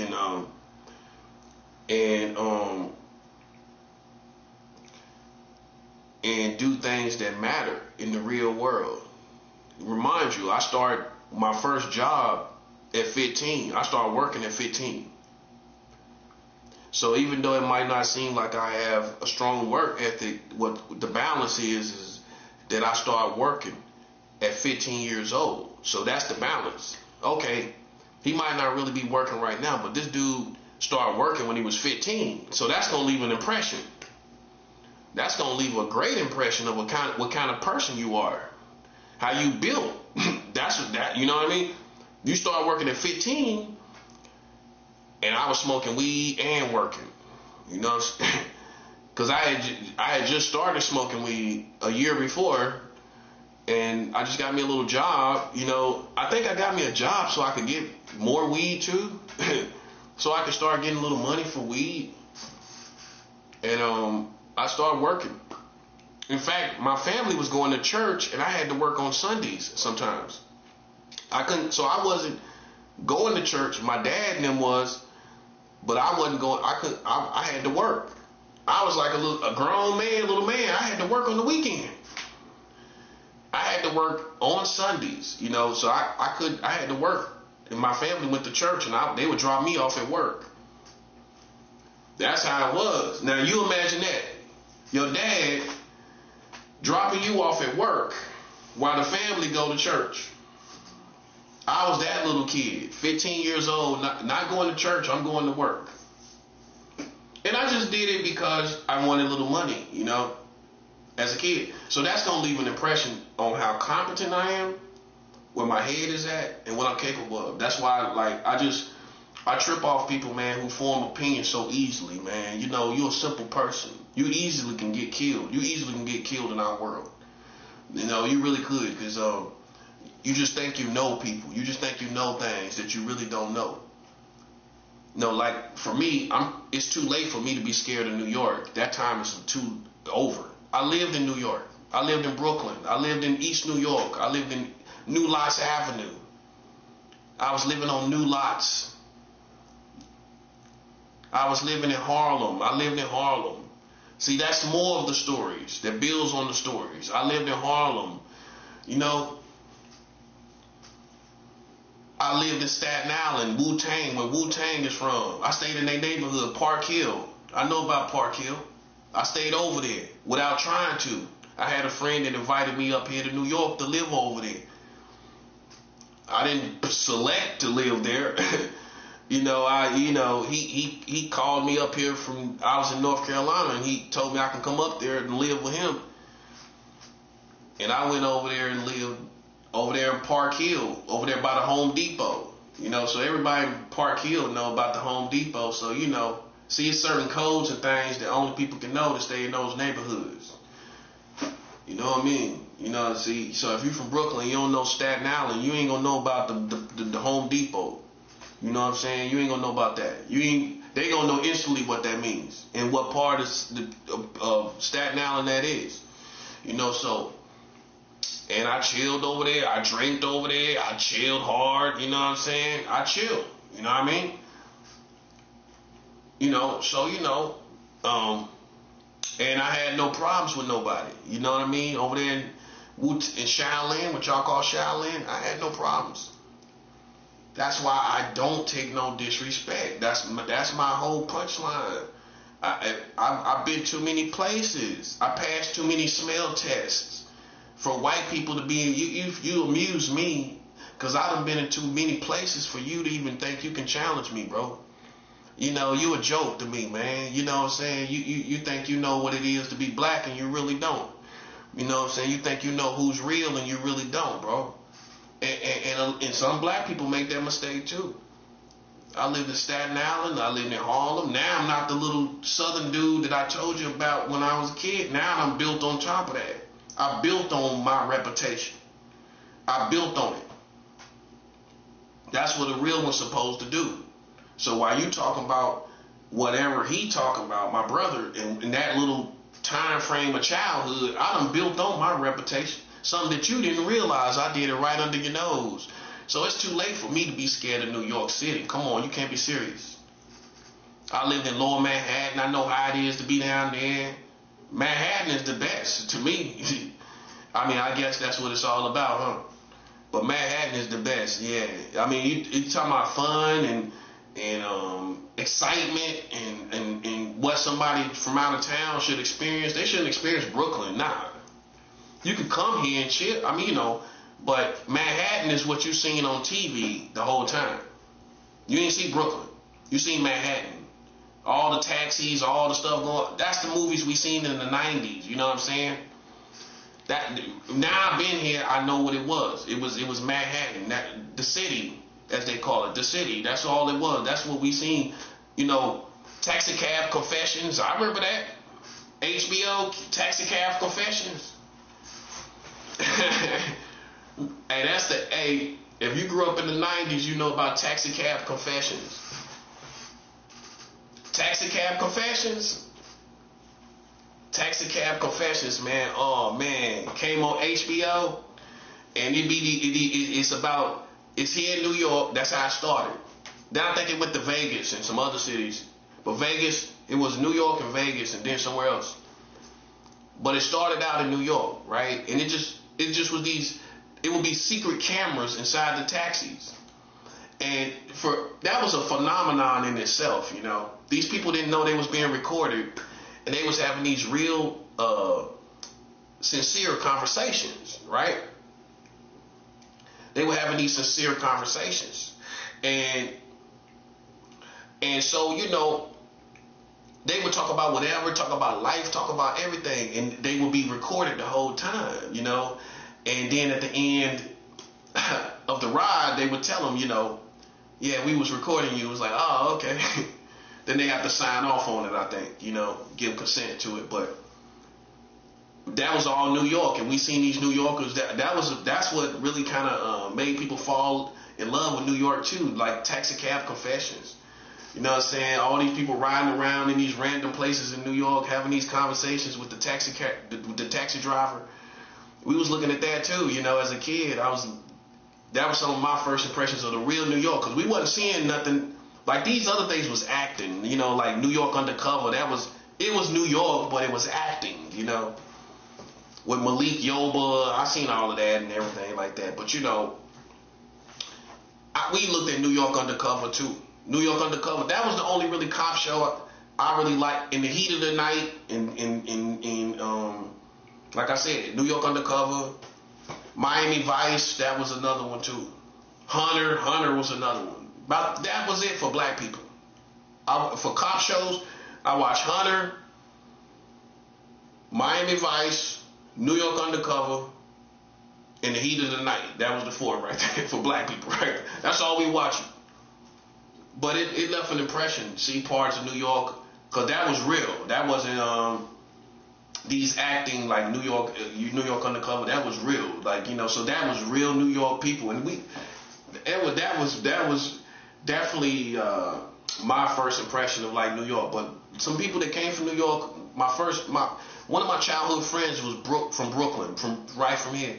Boo, you know, my friend Boo's, you know, his mom whole family was from New York, right? Their whole family was from New York. They had a nice weed spot, so I was smoking weed from Brooklyn. No lie, I grew up on weed from here, because the family was making runs. The people was making runs from New York down here with the weed, with the weight, you know, and so it was a nice family, New York family, that I just used to buy weed from. The mother or my friend, him and his mom was booming out the house, you know, and the sister too.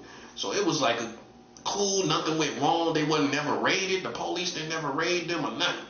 Last time I seen Boozer, he was in Walmart, and he just asked me, was I still doing the music? This is a New York dude. This was his impression of me. He was like, you still doing the music? I was like, yeah. He said, that's all I want to hear. That's all I want to hear. That's the last thing he said to me. And you know, and that was my friend from Brooklyn. He showed me love, you know what I mean? He really, really showed me love, man.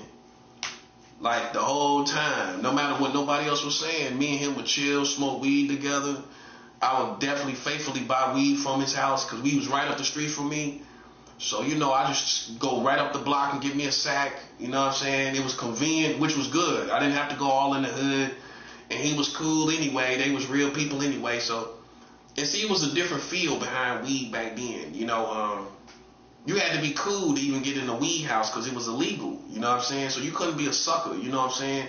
Copping weed from people. You had to have, that's back to being cool. You had to have a certain type of swag and walk and how you carry yourself. Where you pass the smell test as a weed smoker, you couldn't just be what people I don't know. You know what I'm saying? Like even with weed, yeah. You know what I'm saying? Yeah, I mean, this is illegal stuff. So you had to show. Once you really got down, you was just there for you look. They can tell you was a customer. You know what I'm saying? You could tell you a weed smoker. How you carry yourself. Yeah, let me get a sack. Let me get 2 dimes. You know what I'm saying? Let me get 3. Let me get 3 dimes. And see, my situation was never the same. It'd be 1 dime, 2 dimes, 3, sometimes 4. And they sacks were so fat, man. They used to melt the little sandwich bags closed. That's how fat they was. It'd be coming out the top.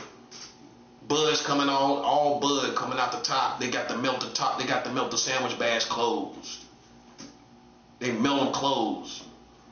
It wouldn't even close on it. It was so fat. They stuffed them. That's why, that's all I used to get. Once I seen how fat them sacks was, I went nowhere else. And that was good, because I didn't, you know, some people were selling garbage, you know what I'm saying? Maybe possibly in North Carolina, you know, we get some weed called BAP. BAP was bad weed. B-A-P, BAP. We call it BAP. We call it BAP. You know what I'm saying? You smoking BAP? Nah. You know what I mean? Y'all might call it Reggie these days. We call it BAP. Back then we call it BAP in North Carolina. So, you know, so it was times that people smoked BAP. They had some BAP, you know what I'm saying? But we would smoke, see, every city got their slang. That's how you know who really was down. Because you should be able to, if you live in any city and you was really in the hood or the ghetto, you was around, you should be able to tell me some type of unique slang from your city. Because you should have been down in the hood that much to where you ain't going to have the same exact slang as every city. Your city going to produce its own slang, you know what I'm saying? In different things, for different, like for example, in Charlotte, a car, we call that a show. Yeah, I like that show right there. Yeah, I like that show. That's a nice show. Like a show, right? Like a S-H-O-W. That's a nice show right there. I like that. I like that show right there. Yeah, I like that show. See, that's Charlotte slang for a car, you know. Old school. Yeah, I like that show right there. Yeah. You know what I'm saying? Getting the show, man. Yeah, I got it. That's a hot show right there. Yeah. You know, if you really was around somebody, you should be able to kick the slang. You should be able to kick a little slang that, oh, okay, that's kind of cool. That some little slang, because it's all black people, so you know it's gonna be cool. You're gonna be cool with it because it's black people anyway that made it. You know, made the slang, so you're gonna be, oh, okay, that's kind of cool. I like that. You know. Even with the fake with the weak weed bat, we call it bat, but it just makes sense for a black person to say that. You kind of get it, you know. That's BAP. Nah, that's BAP. That's BAP. You know what I'm saying? That was one of the main words we call bad weed, BAP. Yeah, BAP. You know, but it's just understanding, man. You know, it's all about respect. You know what I'm saying? People can't say it. I've been through too many places in New York. And me being from North Carolina, black people know me. You know, I'm not going to come showing nobody no disrespect how I'm raised as a North Carolina man. You know what I'm saying? White people is just stupid. Corny at times. You know, they don't know how to think straight. You know what I'm saying? A black man gonna know you coming from North Carolina, man. You got morals. You're a pretty cool dude. You probably gonna be pretty cool, pretty nice, pretty laid back, cool kind of dude. You know, you gonna be kind of cool. And then once I see that about you and it's real, like, okay, that's what I expect. I expect him to be like that as a North Carolina dude. And for them to play with him, okay, I feel some type of way. That's what New Yorkers gonna say about me. White boys gonna come in, and white boys gonna be white boys. Corny. Think about off corny stuff. You know, black people gonna come in. First of all, we gonna respect people from the South, because once you get a certain age in America. You realize the South is the roots for black people. It don't take too long for that to kick in. It's not the West Coast. It's not the Midwest. It's not the East Coast. It's the South. That's where we all come from. Okay? It doesn't take a rocket scientist to understand that. So when you realize that the South is king, the South is king because that's where we all come from. That's where our blood come from. So how the South ain't gonna be king? When that's where all that's the mothership. That's where we all come from. So somebody from the South should have been said this. That's why, you know, the kings was gonna come from the South, because how they wasn't, because that's where we raised from. That's where we get all our soul and funk from. So how the South ain't gonna produce a king? That's common sense. That's common sense. We gonna come. The king is the South. That's where your mama got her game from. That's where your daddy got his sauce and drip from. For black people. And see, Hispanic and Latinos won't know this. You won't grow up knowing this. You got to get schooled by black people to tell them, okay, where the best black people come from? The South. You might not know that. You might think, well, the best black people come from New York and LA. You're going to think the big city. That's the mistake you're going to make. You go talk to black people, they're going to tell you the best black quality as far as quality, how a man is raised in his morals. That's what I'm talking about, thoroughbred. A black man gonna tell you the best men and women is from the South. You get a woman from the South, she know how to cook, she know how to clean, everything. She cook breakfast. These New York women don't cook no breakfast. I noticed that. They don't eat it either. They don't eat breakfast. I get up in the morning, I like my breakfast. I'm from the South.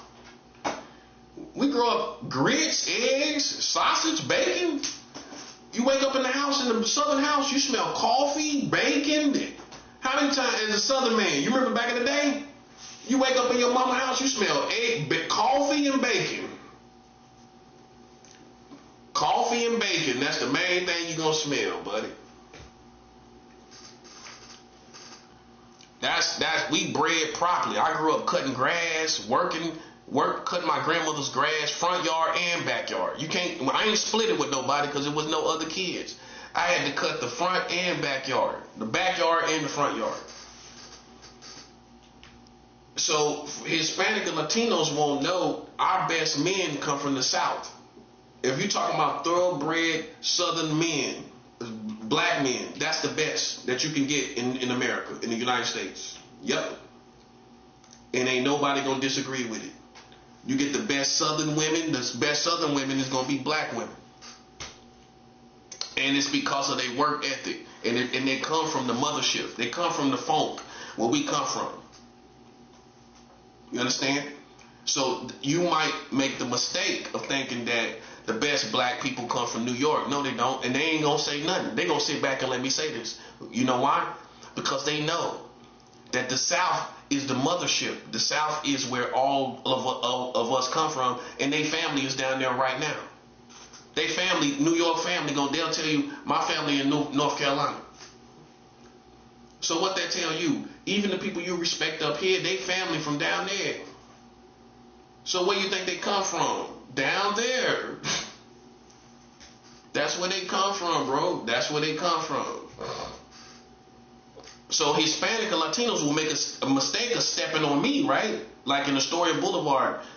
The Hispanic and Latinos didn't even know I was a Southern man. They didn't know I was a Southern man, right? Stepping all on me, like the not knowing. And once somebody black came, oh man, this dude from North Carolina, y'all made a mistake, bro. Why? Because he from North Carolina? Yes. That's where all of us come from. The best people from down there, they hold it sacred. See, what Hispanic and Latinos don't know is black people hold the South as sacred land. Don't listen to the white man. The white man don't live no black man life. He ain't gonna tell you this. He gonna tell you that the best black people in the South. Not really. He ain't gonna tell you that. Only way he gonna know some of it is because of the work ethic. Our work ethic. That's all he gonna know. He can't tell you nothing else. We gonna tell you the best black people from down south, buddy. So when you step on me, that's why people take it extra personal. Now you get it. That's just like going to your country in Mexico, and you got some land you hold sacred in Mexico, right? It's some land you hold sacred, and the people you hold sacred in Mexico. And those people, if they come to America, you ain't gonna let nobody step on them people from that sacred place in Mexico. Every country got it. Every country got that. Where there's certain history and certain things, and the people from that place is sacred to you. You salute them and respect them a little higher because of the history in your country. And so for us as black people, that is the South for us. Us as Southern people. We are the sacred people that black people ain't gonna let you step on. They ain't gonna let you step on me. That's why. Because that's where we come from, is where I come from, the South. They act like me, I don't act like them. That's why it's a camaraderie, because I sound like your family. I sound like your family from down south. I sound like your blood. I sound like your soul, but I come from there. So a Southern black man, if he tries, he can easily come to New York. That's why I'm tripping off of people who never did it. I mean, because the first thing they gonna say is, "Oh, you from Charlotte? I got family down in Charlotte." That's the first thing a New York person gonna say. How you ain't gonna get no love in New York and you from the South? From the West Coast or the Midwest is different. From the South, I ain't gonna get no respect. Soon as I come here, oh, he from North Carolina. Oh, okay. He from down there in Charlotte. Oh, okay. Charlotte finally came up here. That's probably what they gonna say. Charlotte finally came up here. They finally got them one that came up here. That's what all New York gonna say. Good black soul people. Oh yeah, Charlotte finally got them one that came up here. Finally stayed on up here. Charlotte finally stayed up. And there's some people up here, but they done blended in, you know what I'm saying? I'm more of I'm talking about the standout type that, get the shine and all of that, man. Ain't you can't really point to nobody, on my caliber that's from Charlotte here. You know, nah. And keep in mind, I live in LA and all. Nah, you can't get no Charlotte dudes moving like that. You know what I mean? So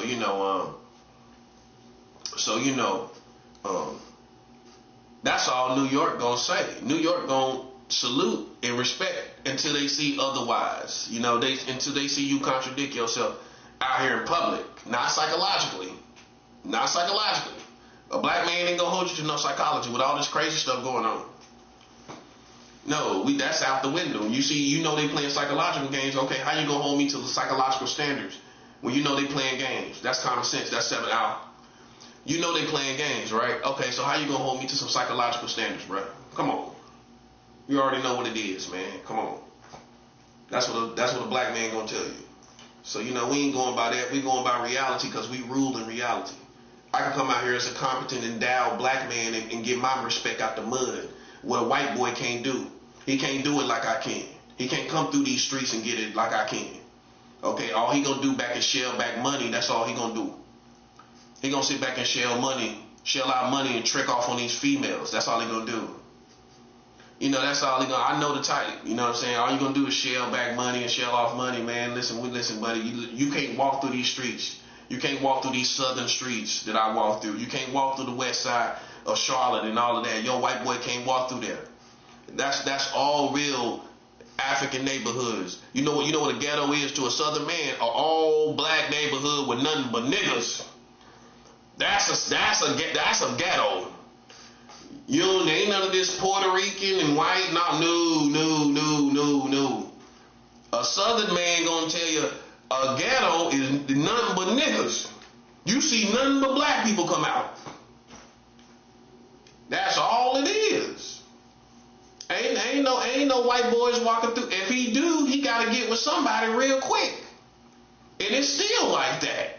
They gonna rob you. They gonna rob you, man.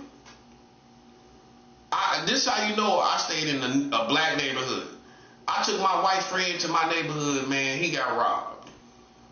I wasn't in a position to do anything about it, man. True story, man. He got robbed, bro. Wasn't nothing I could do. He got robbed. You know what I'm saying? This person didn't like me. They robbed him anyway. And he was a little white boy, and they robbed him. He couldn't see. That's a nigga neighborhood. Well, a white man can't come over there. A white boy can walk all through this neighborhood in Utica. Ain't nothing gonna happen to him. So that's what I'm saying. I walked in neighborhoods you can't even walk in. And you still can't. And some Hispanic and Latinos can't. That's what you expect to hear. Some neighborhoods in the South, you can't walk through them neighborhoods. I don't care how you look. I don't care how they gonna rob you. That's the first thing they gonna do.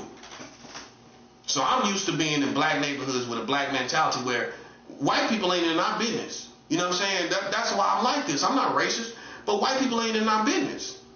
You go to an all black neighborhood with nothing but niggas. How a white man in our business? That part. How's a Mexican in my business? How's a Latino in my business? This is a neighborhood full of niggas. How he in our business? That's what I'm tripping off of. And so it's not racism, man. It's geographics, man. That's what it is. Some people raised in geographics where it ain't no white boys really. The only white people in our neighborhoods were tough white boys, and they'll fight you too. Now in Charlotte, they'll tell you in the South, yeah, we had some white boys. They were tough, and their mama was tough, and there was some tough white boys. And if it was some other little kind of people over there, they was all tough. All of them. For a perfect example, it was some little Asian dudes in our neighborhood. They were Crips. They was in the black neighborhood. They were Crips. And they became some of my good friends.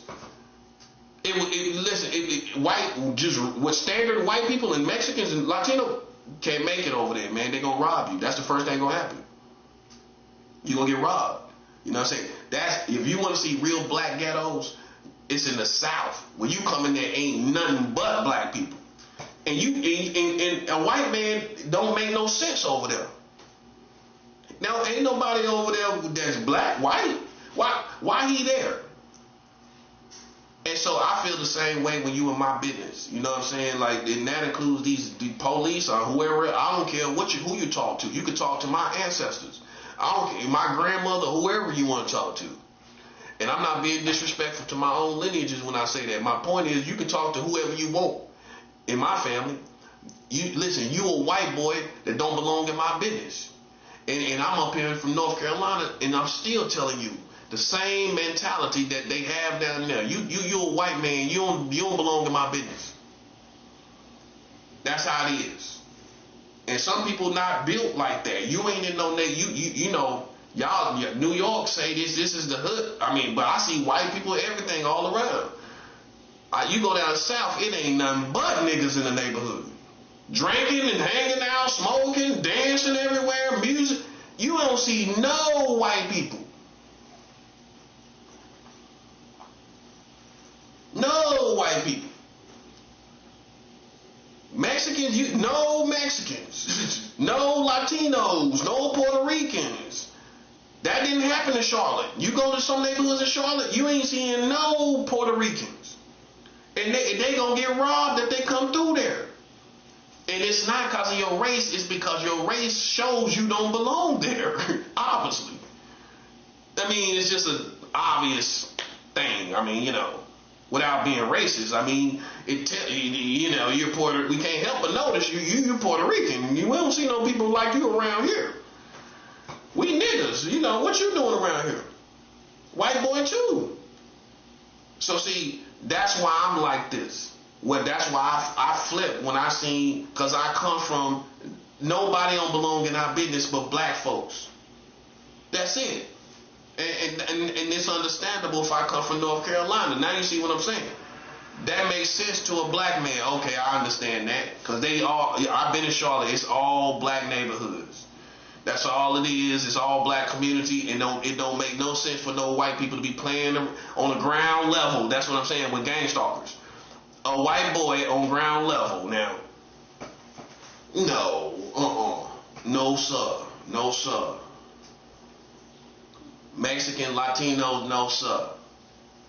But you see, I done moved around, and I done grew as a person, where I got love for Mexicans in LA and everything. You know what I'm saying?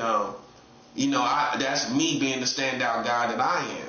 You know what I'm saying? Charlotte should have realized what was going on and supported the brand, you know, but they didn't see the potential. They didn't see who I was, you know what I'm saying? They labeled me probably because I've been everywhere, you know, because I left home when I was 20 years old, you know what I'm saying? So I wasn't even legal to drink, and I was in California, which most people would say I was still a kid. I couldn't even drink. I was 20 years old. I wasn't even 21. I was in Los Angeles. So most people will say, well, you kind of was a kid over in LA, in California. You couldn't drink. You wasn't even legal to drink. You was over in California? Wow. That hits different. Like you was over there as a kid over there in California. That's what I'm saying, man. And see, that's why I'm built like this. That's what I'm saying. So you gotta speak for yourself, cousin. You know what I'm saying? You gotta get your own respect out the mud. That's what a black man gonna tell you. And see, we got a different type of respect in our communities, man. You know, we base it on how you move around and how you survive, you know. See, a white man gonna look at money and all of this, and he gonna influence these new black folks to think the same way. But black worldviews is we respect how you moved around. Right. We respect that when we ain't think about the money as much. That's white boy mentality that don't influence a lot of these black people. But bona fide organic respect is, you moved around a lot. If I ain't lived there, I've been through there. I done been through New Orleans. I done seen the Mercedes-Benz Stadium from the highway. Yeah. I can tell you how the New Orleans Greyhound look with the subway in it and all of that. I done been to New Orleans. Then you go down, there's some little Wendy's, there's a Wendy's restaurant around there by the bridges and all of that in the area of the Greyhound. I couldn't go. Somebody directed me over there, but it was too far away. I couldn't. You know how you trying to catch them buses. So I was just in the subway area. You know, I seen they had a Subway sandwich area in the Greyhound, in the New Orleans Greyhound. You know what I'm saying? But I seen the stadium, the Mercedes-Benz Stadium with the big Mercedes-Benz symbol on it. Beautiful. They got that Mercedes-Benz Stadium. I seen that. Couldn't miss it. You know what I mean? I've seen Chicago, the two stadiums side by side. I done been through Chicago. I done been through New Orleans. I done been through Vegas, Las Vegas. I've been through Dallas. You know, you go through the Greyhound cross country, you're going through Dallas. You know what I'm saying? I done got tipsy in Dallas a million times because they got the liquor store right down the street from the Greyhound. Everybody know that. They know that too. They ain't worried about it. They already know what you're doing. They ain't stupid. The Greyhound, the liquor store right down the street. As soon as I hit Dallas in the Greyhound, I go straight. I already know where to go.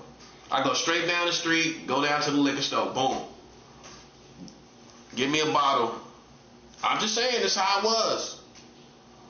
No, Dallas, San Antonio. I slept overnight in San Antonio. That's the worst Greyhound. Ooh, one of the worst in Texas to go to. That San Antonio Greyhound. You got to be lined up on the wall and all of that. That's the worst one, boy, in Texas. I've been through Mississippi. I've been through Mississippi. I missed my first bus, Greyhound bus in Mississippi, man. Devastated. 20-year-old kid stranded in Mississippi. Then a bus came like 15 minutes later. But I felt devastated, like, oh no, I'm stranded. You know. Yeah, but yeah, I've been to Dallas, all of that, man. Phoenix, Arizona, they show love. I met my first Mexican woman that I was with sexually in Phoenix, Arizona. That's the first time I was with a woman on another level. You know what I'm saying? A Mexican woman.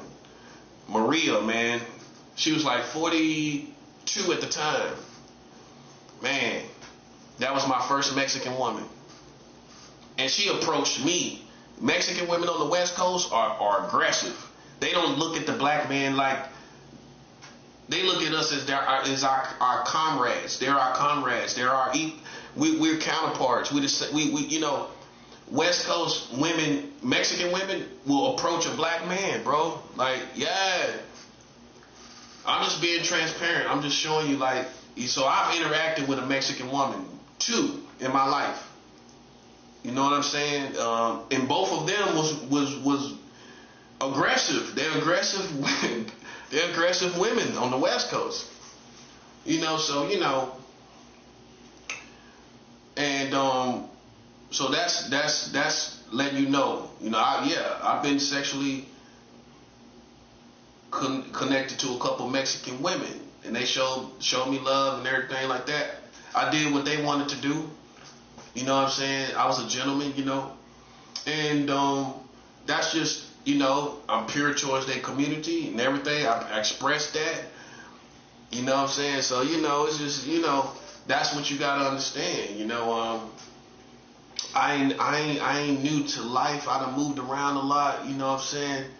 I've been in 4 different cities in California: San Jose, Santa Cruz, 5 actually, Sacramento, San Francisco, and Los Angeles. You know, I even was overnight in Bakersfield. I've been there before. But San Jose, Sacramento, San Francisco, Santa Cruz, and Los Angeles. I was on ground level in all them cities. San Jose, I've been there. Sacramento, I've been there. You know what I'm saying? So that's a bona fide California person, West Coast person. And then Seattle makes you bona fide West Coast. You know what I'm saying? I live in Seattle. That's why they scared, because I've been so many places. Like, who is this guy, man? He's been I've lived everywhere. San Jose, Sacramento, Santa Cruz, with that movie, that horror movie Us, with them black people, that was filmed in Santa Cruz, California. You know what I'm saying? I was out there before they made the movie. Santa Cruz. That's when they made that Us movie, black movie. You know what I'm saying? And so I've been all up and down the West Coast, California. You know, but I would say I like LA vibe is the best. You know what I'm saying? The thoroughbred vibe, and yeah, a lot of them cities kind of, you know what I'm saying. But California is the place where you can kind of get lost in them little counties, man. You know, sometimes you don't got to go to them big cities. You can go to them little counties. That's the best lick right there. It's just, from my travels now, what I would do differently is I would go to these little counties. I wouldn't go to no big city no more. Now that I've done it, now that things have changed in the world, I would go with a little county. You know what I'm saying? A little city where ain't nobody at. Cause gang stalkers gonna stick out. Everybody gonna know something different, and they ain't gonna have the same morals and lack of morals that the big city got. They ain't gonna sell out for money and Freemasonry and all of that. So these little counties is the lick. You know, that's, if you can, that's where you need to go now these days. These little counties in whatever state you stay in. You know, in Las Vegas, I walked the strip drinking and everything. I was with a Mexican woman, black woman, drinking and walking around. Yeah, I've been to Vegas, walking around, everything. That's why I'm trying to show people, man. Yeah, I've been to Vegas. That's why I be tripping on people, man. People are jealous, man, envious, man. You know what I'm saying? Like I'm so, from the little kid that was 16 to smoking weed and everything, I went out to Vegas. Now I'm a grown man. I'm in Vegas drinking. Was drinking with 2 women. You know what I'm saying? Like, some people, man, they never did these things, man. That's what makes you who you are, man, who you consist of. You know, you got to do stuff to be somebody. That's just how it is. That's why black people get their kids out there early, cause you can't fake it but so long. You know, if you ain't been out there and you ain't done nothing, you know, this is why I can talk like this, cause now you see, okay, it's something to them. It's something to them from all this traveling around. And okay, from that traveling around, now I can see why you like you are. Now all of it makes sense now. So, you know, but if you don't get out here and do nothing, absolutely nothing, you ain't gonna have no claim to fame. You ain't gonna have no respect out the mud. You gotta be good at something. I was good at traveling around and establishing myself in different places and having the heart to go to different places. I got something out of that a lot of white people corny people might not realize. But the black people, okay, you got something out of that. You did. You got a lot of courage, a lot of heart out of that. And that heart can be applied to many different things, you know. So it's just, you know, the black reasoning is totally different from white reasoning. We reason differently. That's why I want to make a whole video on this. We reason differently from white people. You got black reasoning and white reasoning. We don't reason the same way on everything. Nope, not totally identical. We don't reason identical on a lot of things, you know what I'm saying? And that's why you wind up going to your own people for understanding. You know, good people, they gonna understand where you come from. White man, he reason totally different. That's why I think, you know, I don't teach racism, I teach tribalism, where you're gonna gravitate to your own people collectively because of the food and the culture that you grew up on. You're going to keep going back to that same music, food, and culture. You ain't going to just go over here as a whole tribe and stop eating the food you eat and stop living the way you live with the culture that you got. So, you know, for a white man, he got a pocket, you know what I'm saying, with far as tribes, you know what I'm saying? You know, you can't come and dig me out. You can't come dig me out the streets, buddy. I'll come challenge you. I'll set you straight. I'll have a real conversation with you. I'll let you know, because I'm a chief, you know what I'm saying? I'm a real chief. I set you straight. You can't have no real conversation with me, white man, and that's what you need to know. You can't. What you gonna talk about? You ain't got no charges. You ain't got nothing you can talk about. I got you marrying children in America. What you gonna talk about with me? You ain't got no conversation. That's why you gotta play clown games. Now we finally see the white man become a full-blown clown. Become an entertainer. How he try to make us an entertainer, make us clowns as entertainers. I'm not saying we're clowns because we entertainers, but that's what he tried. That's how he looked at us. Now he wind up being the clown now. Running around here dancing around, can't talk to a real prophet in his face. From North Carolina. You should know that was trouble, man. But you ain't cultured enough in your own country about black people. That's why we don't trust you. Okay, you should know black people, then you should know it's a problem if you playing around somebody from North Carolina. You ain't know that? We cowboys too. I'm a cowboy. I'm a cowboy and a Native American.